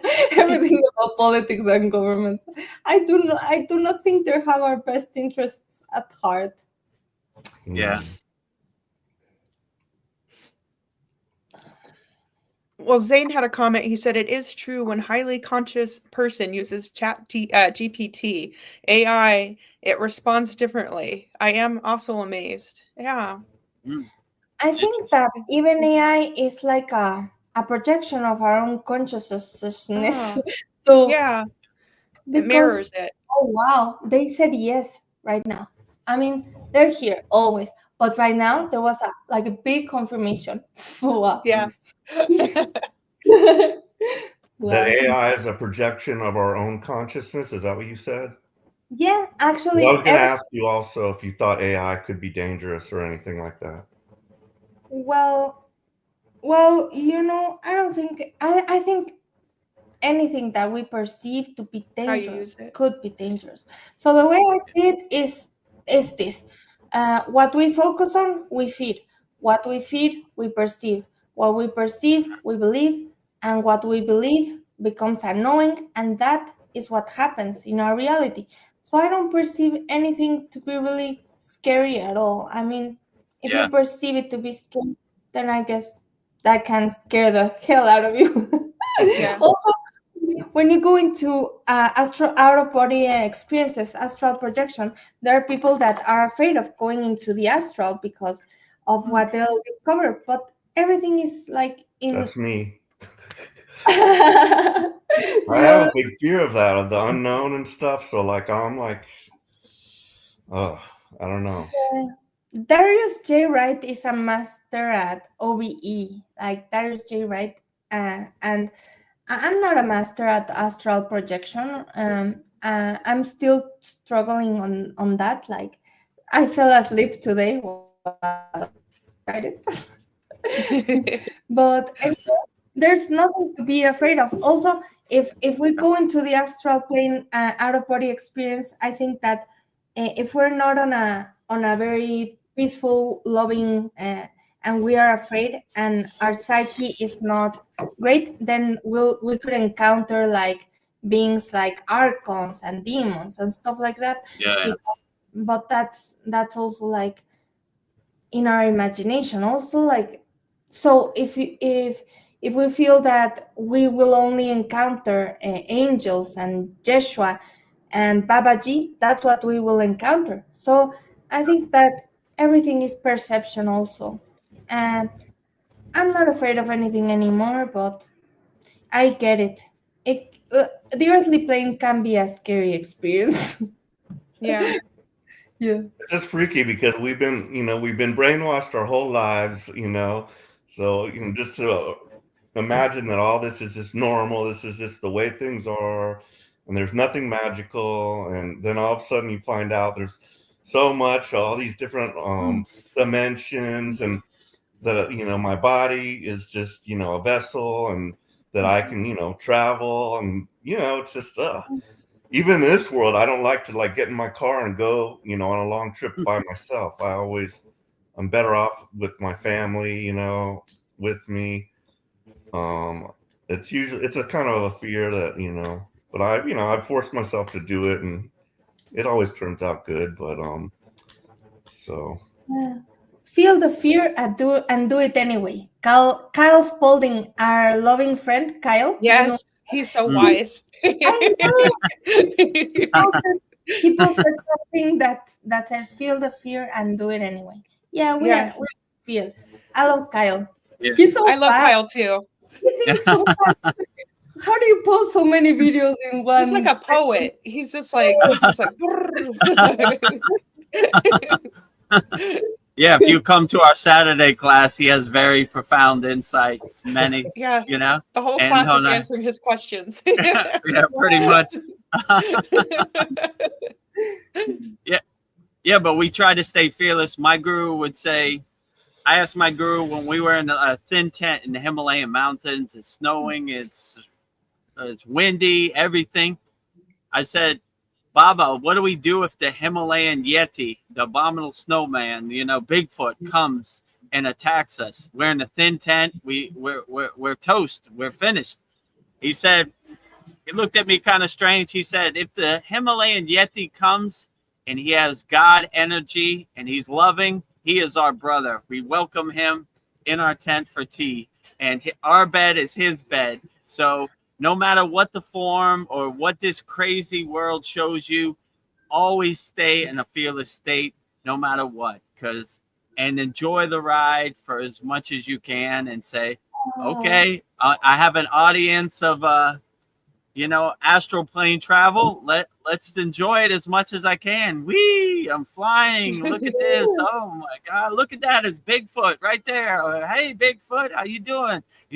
So when you have that fearless space, you're coming from a place of love, not from a place of fear. Then you just radiate that unconditional love, and the journey becomes a lot more happy and blissful, right? Because you don't create those fear-based obstacles or that resistance or those blockages for yourself. You just let it happen and enjoy the show, and enjoy the ride. Yeah. Enjoy the ride, like, oh, look at that, interesting, like I said before, when I was showed a seraphim with the eyes, I was like, whoa, look at all those wings and those eyes on this seraphim. You look beautiful. and they were kind of surprised, like, this guy isn't scared. Most people are scared, you know, they see something they're not used to. But I was like, no, that's the most beautiful thing I've ever seen. Why are you hiding back there? Come up to the forefront, you know? So I see Bigfoot. I enjoy it for whatever it is. So don't be fearless. Whatever is shown to you, enjoy it, you know, because it's a beautiful blessing. Everything. Enjoy the ride, like Wow. Anya said. Babaji, wow. Babaji is very playful, no? Oh, yeah, for sure. Yeah, I told a story one time. I was in the Himalayan mountains, and you need to wear gloves so your hands will get frozen. So it's windy, it's cold. And I was like, I put my gloves in my pocket so I could touch the earth and ground myself. And when I reached in my pocket, there was only one glove. And I looked around and looked around. And after a while, I said, Babaji, I know you're playful and you're playing a game with me and you have a childlike spirit, but could you please place my glove back in my pocket? I would greatly appreciate it. I don't want my hand to get frostbitten and turn black.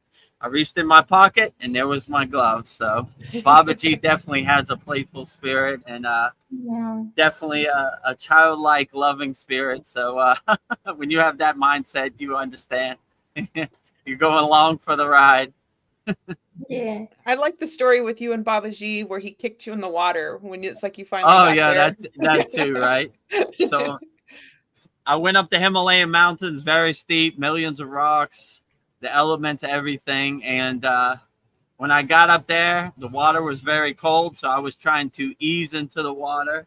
You know, I come from Miami, Florida. I live in Thailand, so it's tropical climate. So I'm not a good mountain man or a cold weather guy. So I was trying to ease into the water, like, and invisible foot kicked me in my chest, and I just fell in the water over my head. And it was a good reminder. Don't ease into this life, cannonball into this life, and enjoy it as much as you can. So that was a good reminder. Yes, Babaji, you're right. Instead of easing into this water, I walked all this way up the Himalayan mountains and traversed the elements, and I should just, when I get there, cannonball into the water, dive in head first, right? Yeah. Don't ease into spirituality, dive in head first, right? I love Right? it. Yeah, I love it. By the way, you here I love that we can speak about paranormal weird things, and you said something about grounding, and I told my galactic family, send me something, and then they sent me this, like literally, they sent it to me. It was outside of my house. Check this. It's a hematite. What? A hematite. Oh Oh, my God. nice. It's one of the most Oh, wow. ancient rocks, and Yeah. metaphysically it's for grounding. And yeah, I feel so ungrounded sometimes, but this is not the weirdest thing that I'm going to tell you, because I was sleeping here in this room, and then this rock, literally, this was the weirdest paranormal thing. It flew across the room, and it literally hit me in the third eye. I'm not joking. Oh, nice. Oh and wow. I called my friend paranormal researcher, and I told him, like, what, like, I literally, my nose was in pain, and he told me, yeah, those weird things happen. Yeah. So then I started, like, why this rock? And in my birth chart it says, oh, oh, interesting.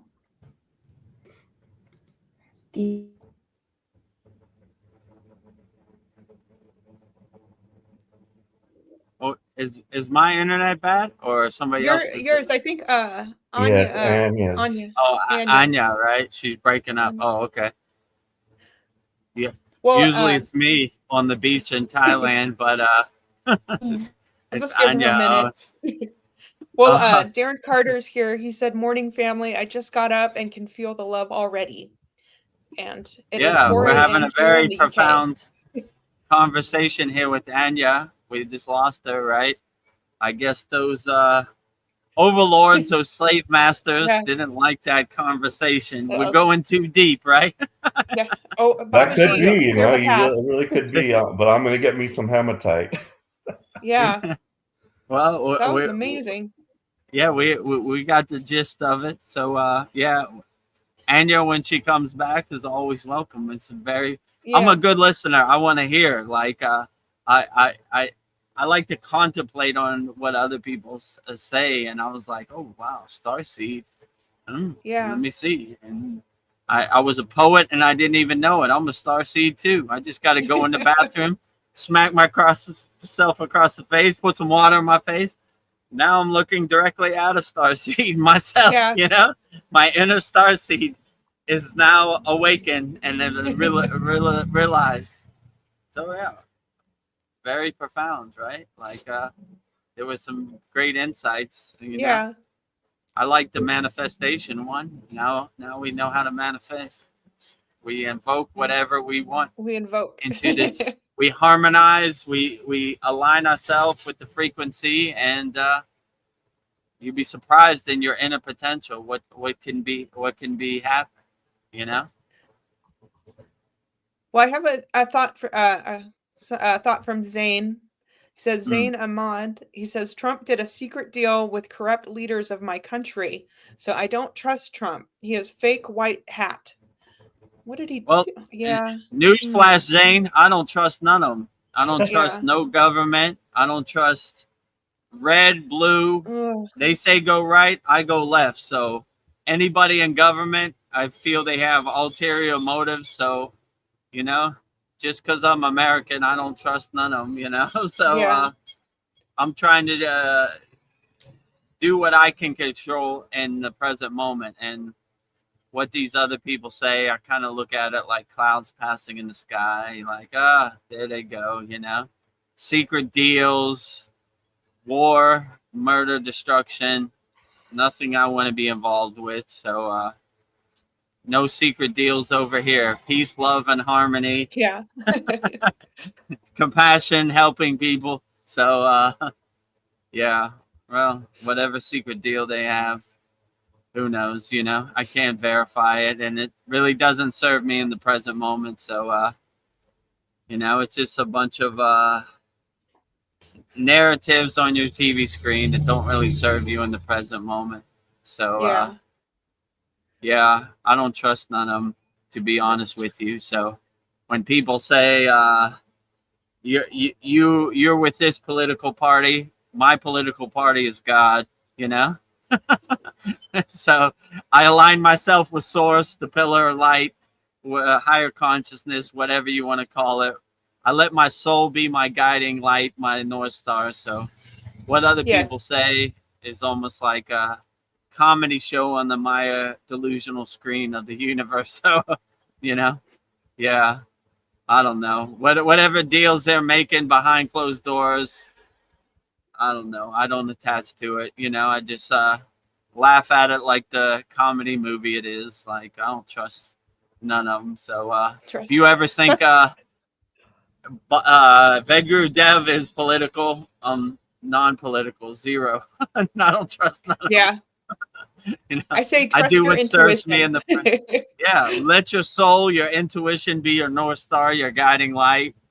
You don't really care what anybody says because you create your own universe. You create your own reality, and no one can control your story or your narrative. You make your own story, and you make your own universe, your happy place where you want to be. So yeah, I don't consent to Trump's story. Yeah, I Yeah, don't I don't consent to the consent Trump to story. I don't consent to nobody's story, right? Like I don't want no one's story to become my story.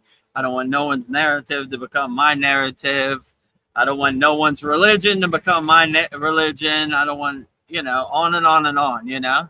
So you are the master of your own universe. Create your own universe as blissful and happy as you can. And don't give no one consent, you know, to your universe. Make your happy place as blissful as you can and become the creator of your happy place.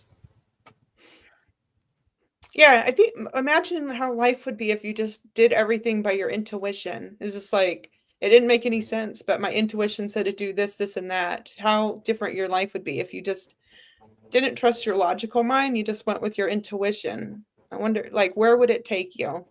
And So, when you walk on the spiritual path, that is a good practice. I mean, if I let my logical mind dictate what I did, I would never be here. I just jumped off the cliff like Autobiography of Yogi. Babaji says, come to the Himalaya mountains. If I made sense of it, none of this would have been possible. So I just took the leap of faith and jumped off that cliff.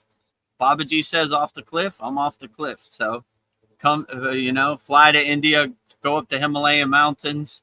If I try to make sense of it, my yeah, ego would have got in my way 100 million times, right? Like, you can't climb a mountain. You've never slept in a tent. You're not good with cold weather. Once you go down that rabbit hole, it puts up all those walks and obstacles for you. But if you just take the leap of faith and just don't try to make sense of any of it, you'd be surprised of your inner potential and what the possibilities can crystallize and harmonize your circumstances. So, yeah, I just got out my own way, and Babaji said, get on the airplane. I got on the airplane. I didn't even yeah, think about it twice. I booked the ticket right yeah, now. yeah. Like people are mad at me, but I have to follow my heart. I'm going. Uh, it's not meant for them to understand Yeah, anyways. Between me and Babaji, and we've signed a deal, and he upholds his bargain, which is basically controlling the elements so I get back home alive and I don't die on the Himalayan mountains. I can come back, and I kept my bargain. I went up the Himalayan mountains, so all the pieces of the puzzle came together. So yeah. Yeah, and I think like where does panic attacks come from? And I think maybe it's when you're like stuck in your ego, or like if you're like just in intuition, maybe you wouldn't have panic attacks. But I was just thinking, where does this energy panic attacks come from? Is it just like freezes you?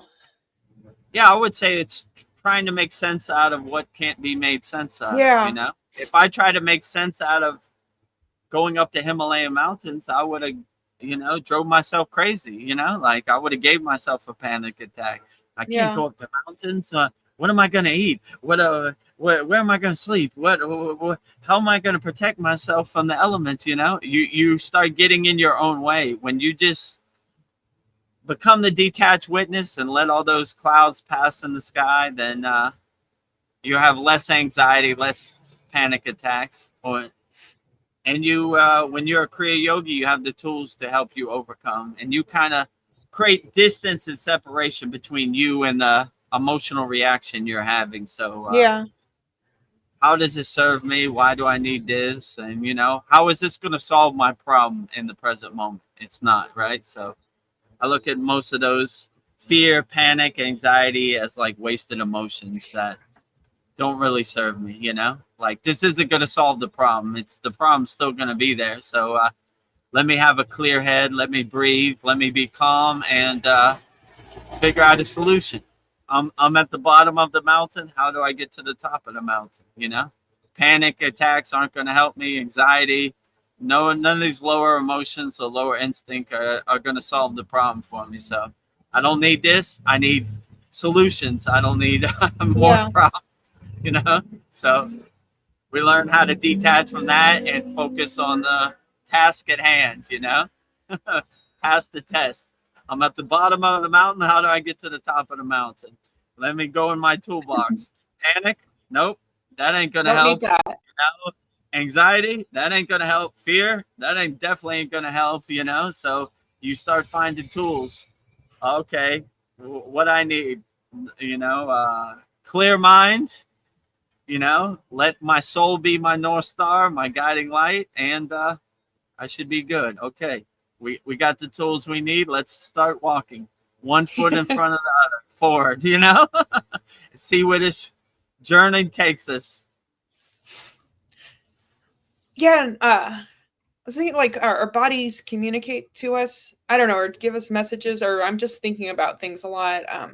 Like I have floaters in one of my eyes. Me And I was too. thinking, well, maybe that's a way of like telling me that I'm not seeing things clearly. And maybe, you know, my doctor said that I just have to live with it. But I think that there is a way to clear it up. And I'm not accepting that it can't be fixed. But maybe there's something that I'm not seeing clearly. I don't know. That's the message I'm getting. Like if I can see it, and you know, maybe my body needs something to clear it up. But I was just thinking our bodies are great communicators too.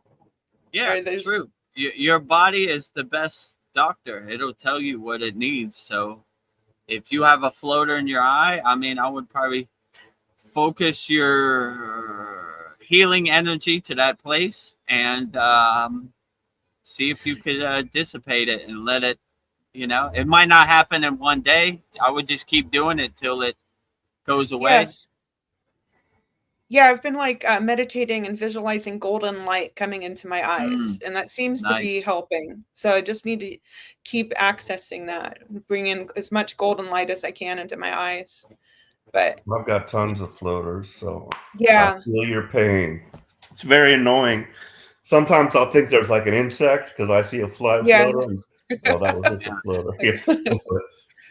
But I'm trying to do the same thing, you know, heal myself, heal my eyes. You know, I know.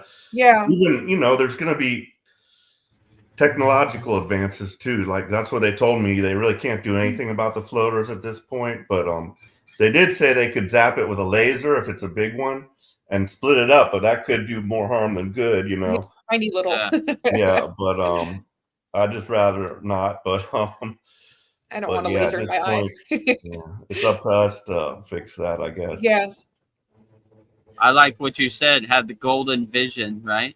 So floaters have no chance when you really have that divine sight, you know, that divine gaze, you know. So maybe try to attack and really focus on that floater and try to dissolve it as much as possible. When you have the golden light, the golden vision, the divine vision, then the yogic gaze, you know, the yogic stare, the divine stare right at it and try to dissolve on impact, you know. All right, floater, you want to play games? Let's get to work, right? I see you out there, you know. You can't hide from me, right? So focus your golden light divine stare on that floater and see what happens, you know. Maybe it not happen in one day. It takes a little work, or you know, but I'm sure it'll dissipate after time, right? Because you are your own inner doctor, and you can heal yourself.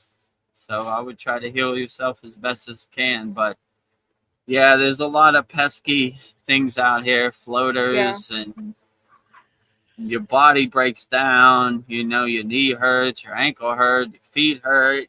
You know. So this junk car does give you some things you need to overcome. That's for sure. Vedagurudev included, right? Yeah. But I feel like I'm getting my power back.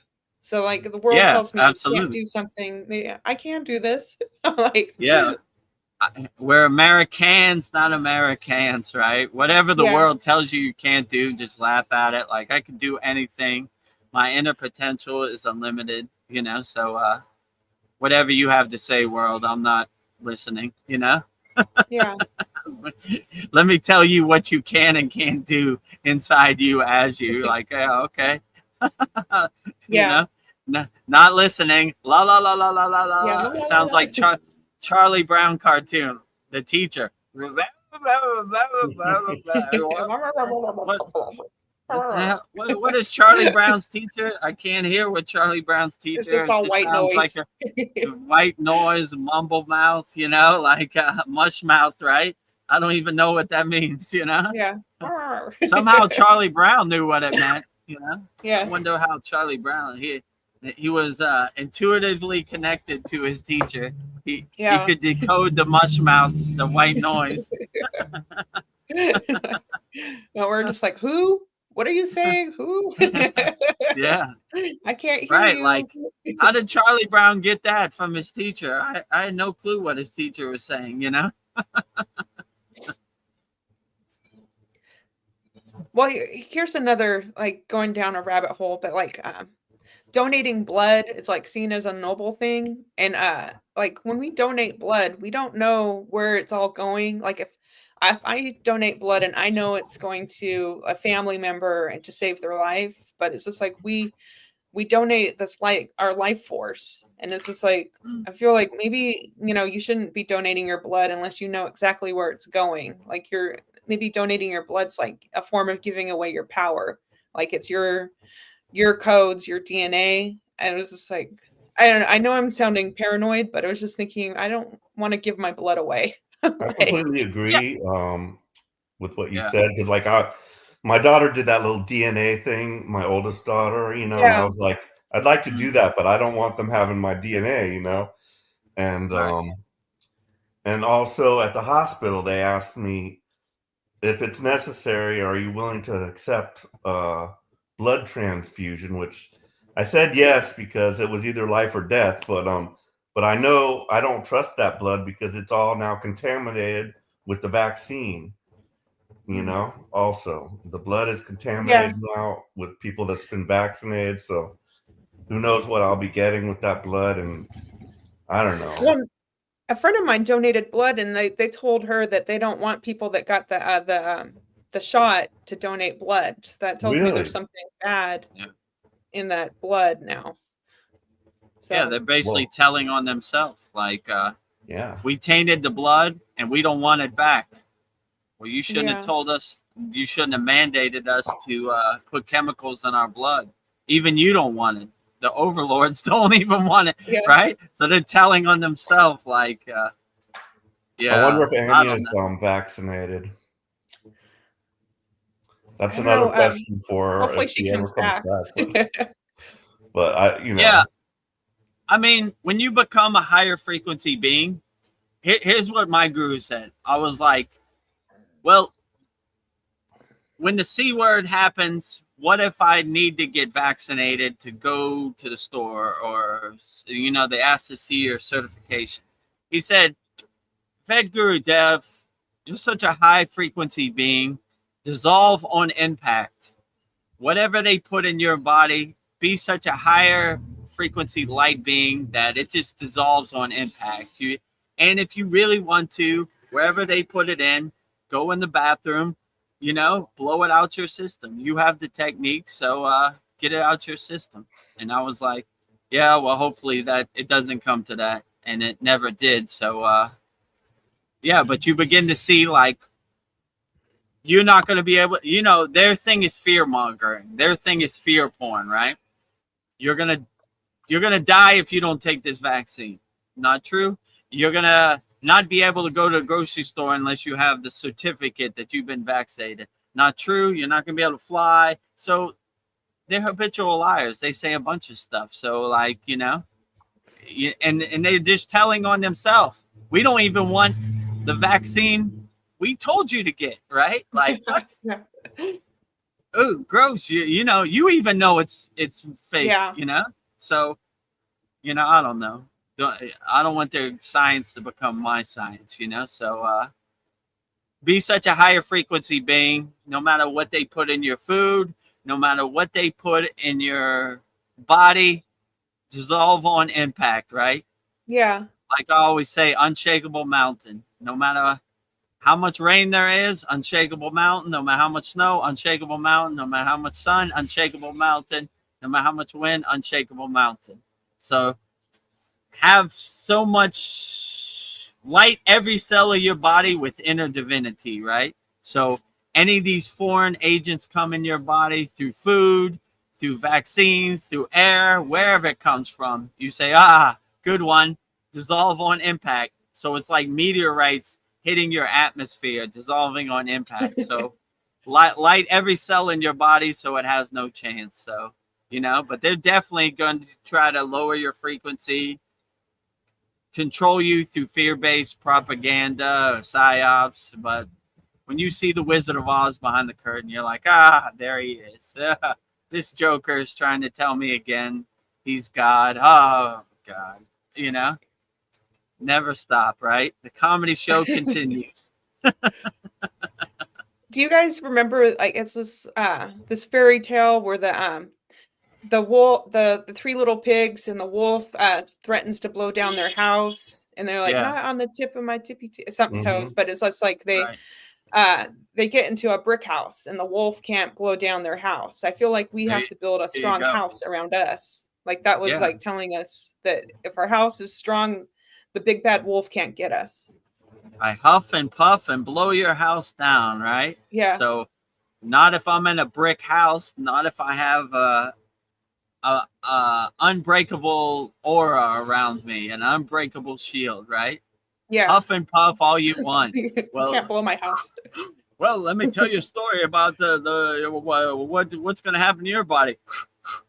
Blowing, but my house stays, stable and firm and can't be blown down. So, yeah, I agree Build with your you. house. Right? That's brick by brick. Make your house brick by brick. So when the big bad wolf comes to blow it down, he's just wasting his breath. Yeah. It's a bunch of hot air hitting some stone bricks, you know? It's interesting how all children like know all these. We've all heard of the Big Bad Wolf story, right? The Three Little Pigs. Oh yeah, that is the Big Bad Wolf, I think. But the Twinkle Twinkle Little Star. I remember that one very distinctly. I had it memorized.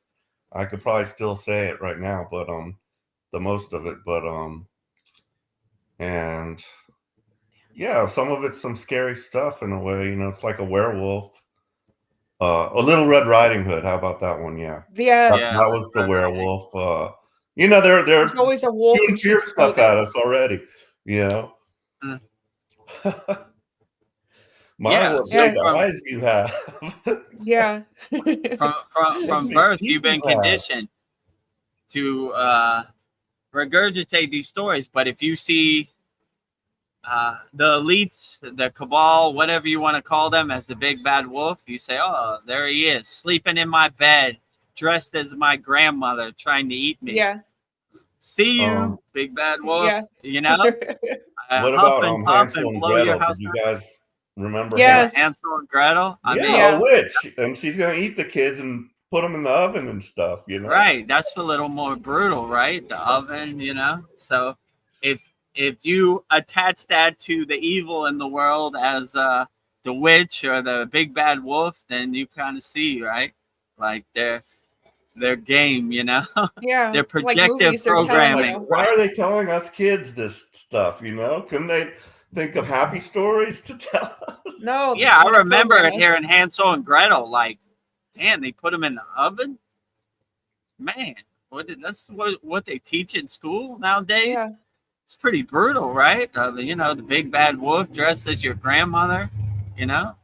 No wonder people are in mostly a fear-based state, right? They've been conditioned from birth to, believe this, right? Like, anytime you see an oven, you have trauma. You remember Hansel and Gretel, right? Anytime you see a wolf, like, he's coming to eat me, he's coming to blow my house down, right? Yeah, it's all in plain sight. Like Anya was talking about the Monarch program. Like they get you when you're little kids, and they'll like recruit you by telling your parents that we're sending you to the gifted program. Right. So like, where are these kids going? Look how gross they are. Like kidnapping children, telling lies so they can put them in their program so they can test them. Yeah. Total evil, gross, right? What type of person does that to innocent souls, to child? These are gross people. So anytime I see them and talking on TV or whatever, I'm like, ugh, gross. The devil has shown his face again, like gross, And these are people we a lot of people are like, oh, they got money. Yeah, they got money. Look what they did to children. They kidnapped children, sent them to their island, and did horrible things to innocent souls. Gross, Their money Gross. is ugly. I don't care how many flowers they have. These are losers. Loser. That just made me think of Pinocchio when you said send them to the island. That's another one. Yeah. Pinocchio. That was not a Yeah, very pleasant Pinocchio. story No. either. Right, exactly. Right. So when you start to see behind the curtain, the Wizard of Oz, you start to see like, look at these stories. They're telling on themselves, right? Yeah. When they have different characters, but if you really see who those characters are, you see the Wizard of Oz behind the curtain. They're telling on themselves, right? Yeah. Pinocchio, Snow Hansel and White, the Gretel, Seven Dwarfs, Snow White. Yeah, Cinderella. they all become these stories, right? What is in these stories, right? They're basically Yeah. telling on themselves, like, we hurt children, and we're trying to hypnotize these narratives into children's cartoons so they're easily acceptable, gross, Yeah. Gross. You've just exposed the Wizard of Oz, sir. Yeah. What's behind the curtain? I have exposed the Wizard of Oz, so if my internet goes out, no, it's not me. Yeah. They got Anya, now they're coming for Vedagurudev. Yeah.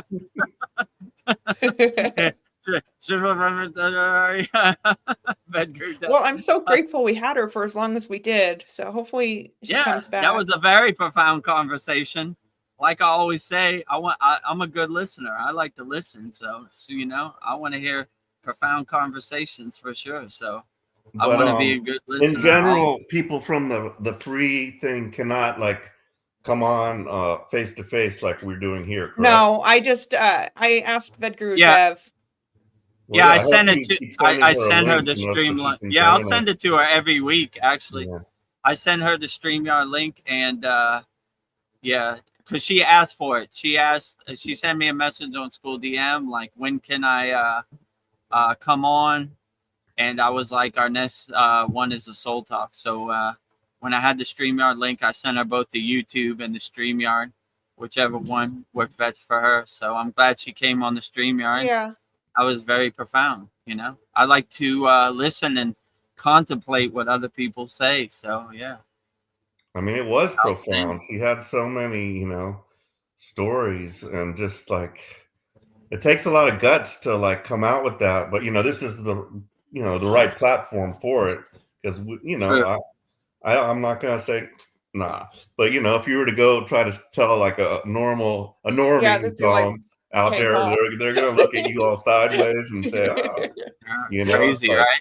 So Yeah. it takes a lot of guts to come out with that. And you saw she was getting emotional too, Yeah. right? Yeah. Like, she's been holding these rocks for a long time, where people probably, her own family probably thinks she's lost it, right? She's gone nuts, right? So when you find like-minded people who are open to your ideas, then it's a great weight off your shoulders, So I'm glad we could give her the platform where she could let it free, right? Let your soul shine. Whatever you got on your mind, we're open to it, Yeah, I mean, that was my first in-person Starseed, because I watch Starseeds all the time on various YouTube channels and hear their amazing stories, and I'm like, wow, that's kind of amazing. But to have, somebody that's experienced that, and that you can actually interact with her, and ask questions. And then plus she had a near-death experience. I mean, she's had it all, man. I'm just like, wow. Yeah, very, very profound to have a audience of light beings, star seeds, So I welcome it anytime. Anybody out there watching that, we want to hear your story. Yeah. We're interested in it. I saw this. I was watching Joe Rogan the other day, and they were talking about this guy named Art Bell, who was like a conspiracy theorist guy on the radio in Los Angeles. And he never had any judgment. He was like, "You're a werewolf? Interesting. Tell me about it." So I want to have that perspective too. I want to hear it. Whatever you got out there, don't be shy. Let me hear it, I'm open to it. I'm open to all different perspective, all different spiritual traditions. So I want to hear it, right? So Yeah, when she said she was a star seed, I said I'd love to hear it. let's hear it. Here's the StreamYard link. You know, I'm open to it. I want to listen. I've talked way too many hours on the Soul Talks and our class and our satsang. I want to hear other people. Actually, I made the satsang so I would hear what our members had to say. You know, Yeah, so that's basically what these live streams are for. I want to hear what everybody else has to say and what's your experience. I want to hear it. I gives me some good contemplation material, right? Let me contemplate on that. Ooh, starseed, Atlantis, you know, Atlanteans. Interesting, you know. Yeah, I think, like, I listen to the Art Bell all the time, you know, and Oh, but that was you know, this is the internet version, but you know, in the old days it was on the radio, and Yeah. it was right, at night, sometime deep time, but there's all kinds of like super cool stories and stuff. right. But yeah, I Yeah, do. yeah. That's I what enjoy Joe that. Rogan was talking about when he finished at the Comedy Store. He would drive home and tune into Art Bell and listen to all different stories and conspiracies, right? But he said he had an open mind. He was like, "Oh, you're a werewolf? Tell me about it. I want to know. Interesting. Yeah. Tell me more." So I want to keep that perspective too. I'm interested in all different spiritual traditions and stories, and yeah, I want to hear about it. So I'm Yeah. glad she came, and that was outstanding. You know, so she's welcome anytime, Yeah. whenever her internet is working. Hopefully, the Mexican government doesn't scramble her signal, Yeah. giving too much information. Yeah. I'm like, that's enough jam, on you. jam her internet. You know. Yeah, I think this channel is great. Like, it'll help wake people up their consciousness, and the more people that start talking about this, I think that's a beautiful thing. Like, I think that's the way out to wake us up, the consciousness. So, yeah, Yeah, I just hope more people keep an come. open mind, stay light on your feet, you know. Just keep an open mind. I'm not married to my ideas, so I try to keep an open mind. And I always try to keep the perspective of SRF Yogananda's place, Lake Shrine, right? They had shrines for all different spiritual traditions. We're open to everything. When I went to the Himalayan mountains, we walked with lamas, we walked with agoris, we walked with sadhus, we walked with Buddhists, we walked with Christians, we walked with everybody. We were open to anybody. You like to walk? We're walking that way. Come on. Most people didn't even know while we were walking, you know? They didn't even know where we're going. They're like, I like these guys. They got good energy. They're walking. I like to walk. Let's walk, you know? Let's go this way. So, yeah, so I always keep that spiritual tradition, you know? You're a star seed? Really? Tell me more. I'm interested. You know, I'm Yeah. open to it. I'm a star seed? Yeah, you're probably right. Let me go in the mirror and look in the mirror. I am a star seed, you know? So, yeah, yeah, I'm open to it all. Let's say it like that. Darren says we love to imagine fear entertains us. Yes. Yeah, I agree with you, you know?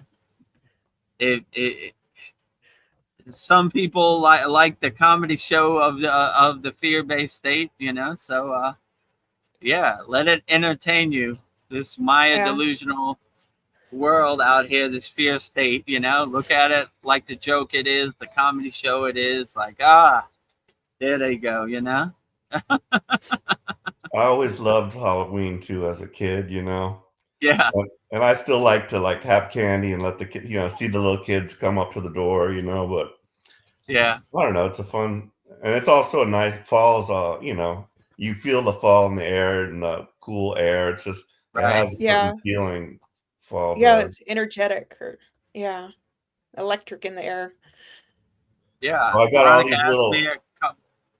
I Go I ahead. got a new type of weed, you know, so I can tell it's fall because these little white flowers are coming. It's a different type of weed that grows in it. You know, like sometimes we don't like. I probably wouldn't have paid attention to that in the past. Like, yeah, I've seen those before, but I didn't like like jive it in that this happens at this time of year. So I'm like learning more about like when the dandelions come. Over now I've got that kind of weed. The grass has stopped kind of growing super fast like it was. So yeah, I can definitely tell just by nature, that it's a different time of year. I know when you said you had a Great. different type of weed, I thought you were saying a weed that you were smoking. Oh, Nah, yard weed. smoking the ganja, right?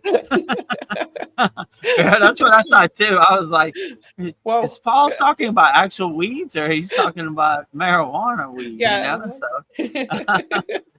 You thought it too. Like, oh. I saw an interesting movie today. It's called Hostile Dimensions. And I don't know, these graffiti artists, they're in this like abandoned warehouse, and it's like they're exploring, putting out, doing their tags, and there's just like this door in the middle of the room, and it's just like it doesn't go anywhere. It's just this door, and then they open it and it opens up to another dimension. And I don't know, it just made me think like every time we open a door, we're walking into a different dimension. I don't know if anybody else has experienced this, but sometimes when I walk into another room, I'll forget where I was going. It's just like I lose like I don't know, almost like a sense of who I am every time I walk into a different room. So I don't know, that was just like got me thinking about different things, this movie. But in the back, I'm like, I don't consent. yeah. But yeah, and then there was one part where the guy was just like, just imagine something that will be in this reality, and she imagined humpback whales, and they like went into this new reality, and there was a pyramid, and they heard the sound. It was the sound of humpback whales, and it was humpback whales like in the sky moving. So maybe like everything you imagine, you can create in your new reality. But I don't know. It's just this movie just kind of sparked something in me. So Yeah, interesting. Yeah, like we literally can create our realities. Everything's a different doorway to where we're going. If you think of everything as a doorway, so Yeah, absolutely. You are the creator of your universe. You are the creator of your happy place. So if you have that right mindset and perspective, then you can actually create your own reality. oh, we have somebody we haven't seen for a while. Teeny Tapata says is Tanian Dharma the same as Booty Sita? I don't know if you could say that with Vedagurudev. Bhuta, Buddhi, Chitta, right? Chitta. Yeah, so Chitta is the mind, and Buddhi is like, it's like capturing the state of the mind that you want to, right? So I said before, I'm always trying to catch booty, right? And Sandy made fun of me, right? Like catch the booty, right? Booty. So it's like that's half a second of bliss that you catch before you transition into sleep. So it's like trying to catch a fly in chopsticks, So yeah, so Dharma is more how you kind of live your life, right? So the rules you set for yourself and the guidelines that you follow to live a blissful life. And Chitta is more like controlling the mind or mastering the mind, right? In meditation. So Dharma would be how you would integrate it into your daily life, and Chitta would be more doing the actual practice, like mastering the mind. So, they're similar, but they're a little different. So, but all these different names and all these different techniques only matter if they resonate with you. So if they resonate with you, then that's the technique that really works. So if Santana Dharma works for you, then I would live your life by that and integrate it into your daily life. Buddhi Chitta, mastering the mind. You can never go wrong with mastering your mind. So I would test it, observe it, experience it and know it and feel it. So whichever one works best for you, that is the best technique. So all these different fancy names really don't matter, only if it works for you. So that's what I would definitely say. So do what works best for you. That is the best technique to use. So you know, a lot of people say a lot of things, you know, on the internet, but it really comes down to what works best for you. Teeny Topa. So yeah, I would definitely say do what works best for you. If Santana Dharma works best for you, integrate it into your daily life. Bhuta Chitta works best for you, integrate it into your daily life. They both work best for you, integrate them both into your daily life. So it really doesn't matter what other people say. It only matters what works for you. So I would do the techniques that work best for you. Yeah. We were just talking about hummingbirds, and Teeny has a hummingbird picture there. Yeah. So that's kind Oh, of A nice. hummingbird appeared. yeah. Good That's a good eye. confirmation, right? So, like, can meditating every day help someone achieve enlightenment, or do you think there's more to it? Or it just depends? Yeah, I would say meditating every day gets you into the state that is conducive to invoke enlightenment. So I would definitely say meditate as much as possible and calm your mind, still your mind, and then you could invoke that state of enlightenment for sure. Yeah. Are you just having quiet time by yourself to think like it's important? Yeah, definitely. Teeny Tapata says, "Thank you very much. I also go by Harni Sharni Puta." I am butchering this. Harni, Sharni, Puto. So yeah, great. Outstanding. Yeah. And I don't know. Another question is like how does one go about silencing the mind and becoming comfortable with it? Because a lot of people are not comfortable with silencing the mind. Uh, uh, yeah, so I would silence the mind by doing Sudi first, like Yeah. detaching, letting go of all the thoughts that come into your mind, and just whatever thought come into your mind, just let it pass like clouds passing in the sky. Detach, let go, and Yeah. let it pass as best Yeah. as you can. Well, I I think think I'm gonna have to wrap this up actually I think because so too. they're opening the restaurant that Yeah, I'm I at. was feeling it. Time to detach the soul talks.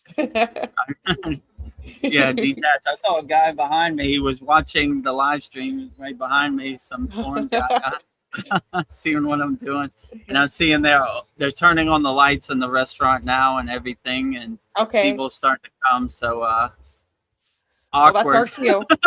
That's not good. I thought they were closed on Monday, but I guess Well, not. You know, so okay. So we'll okay. wrap it up. Well, tonight was fun. It was a very great Yeah, we had a conversations profound tonight. conversation. It was outstanding. So yeah, I appreciate everybody for tuning into our October 12th Vedagurudev Soul Talks live from the Thailand beach with me, Veronica, Paul, and Anya Starseed. Very profound conversation. So yeah.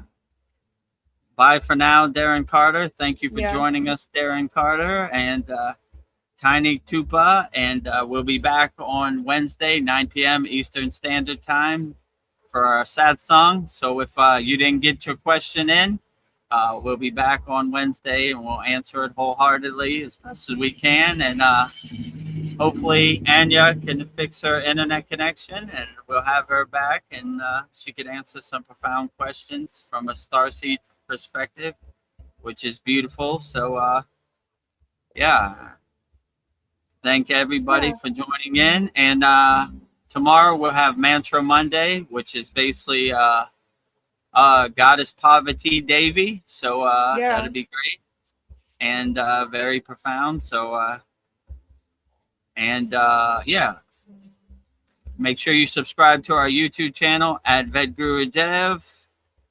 A lot of daily videos, Babaji quotes, long form videos. We take each question from our soul talks and our satsang and put it into a 20-minute video.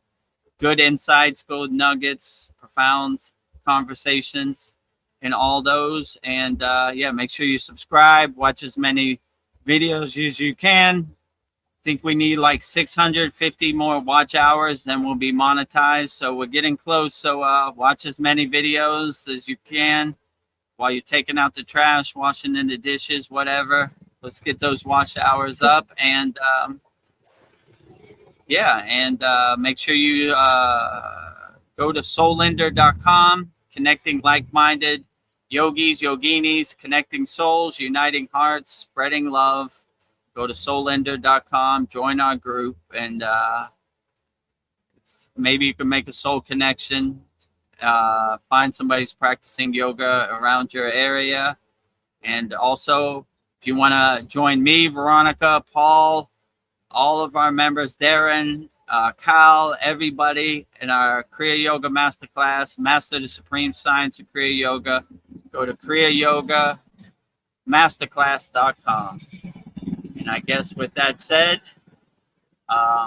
we'll wrap up our October 12th Vedagurudev Soul Talks live from a Thailand beach. And if you're going through something and you need Babaji's help and you want to call on Babaji, call Babaji's direct phone number. And it is Om Kriya Babaji Namo Om. This is Babaji's Mula mantra. And Veronica will say it so beautifully right now. And Paul can say it if he wants also. Oh, okay, go ahead. Om Kriya Babaji Nama Om. Om Kriya Babaji Nama Om. Om Kriya Babaji Namo Om. And lastly, we sing the Shanti Universal Peace Mantra, sending peace and love to all people all around the world. And Veronica and Paul will say it so beautifully right now.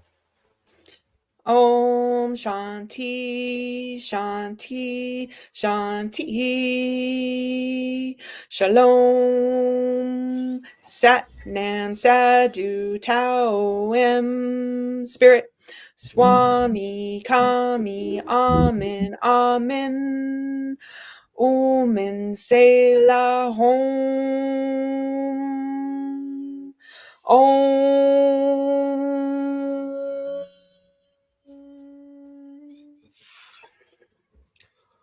Om Shanti, Shanti, Shanti.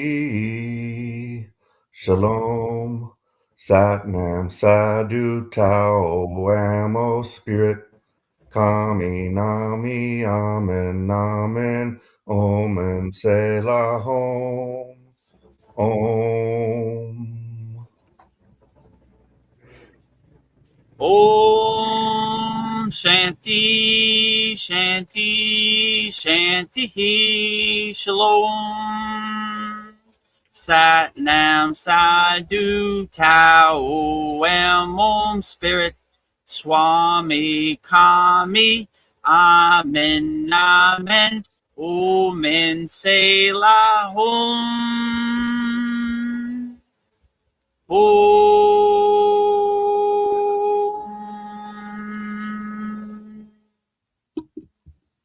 Namaste, I'm Vedagurudev, and today I'm going to share a proven spiritual system that's already helped thousands experience deep transformation. When you join the Kriya Yoga School Masterclass, here's exactly what you'll get. Weekly deep dive classes, Saturday at 11 a.m. Eastern Standard Time. Bi-monthly Holy Fire Yagna ceremonies to clear energetic blocks. Weekly satsangs and Q&A, Wednesdays at 9 p.m. Eastern Standard Time. Instant access to over 200 plus on-demand classes on asanas, pranayama, mantra japa, and meditation. Direct VIP access to me for daily mentorship and support. This is not just information, it's direct transmission, guidance, and transformation. Thousands have already said yes to the Kriya Yoga path. And if you're here now, something inside you is ready to. Click the Join Now button below, choose your membership, and begin your journey to inner freedom today. See you inside the Kriya Yoga School Masterclass.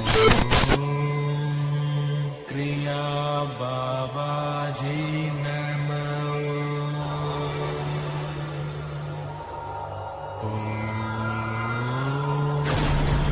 Kriya Babaji Namo.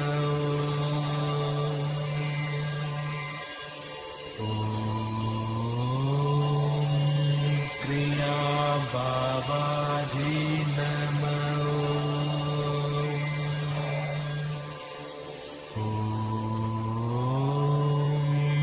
Kriya Babaji Namo.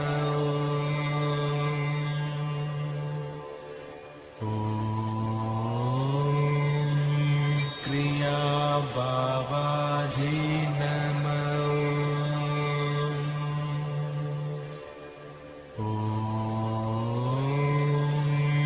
Kriya Babaji Namo.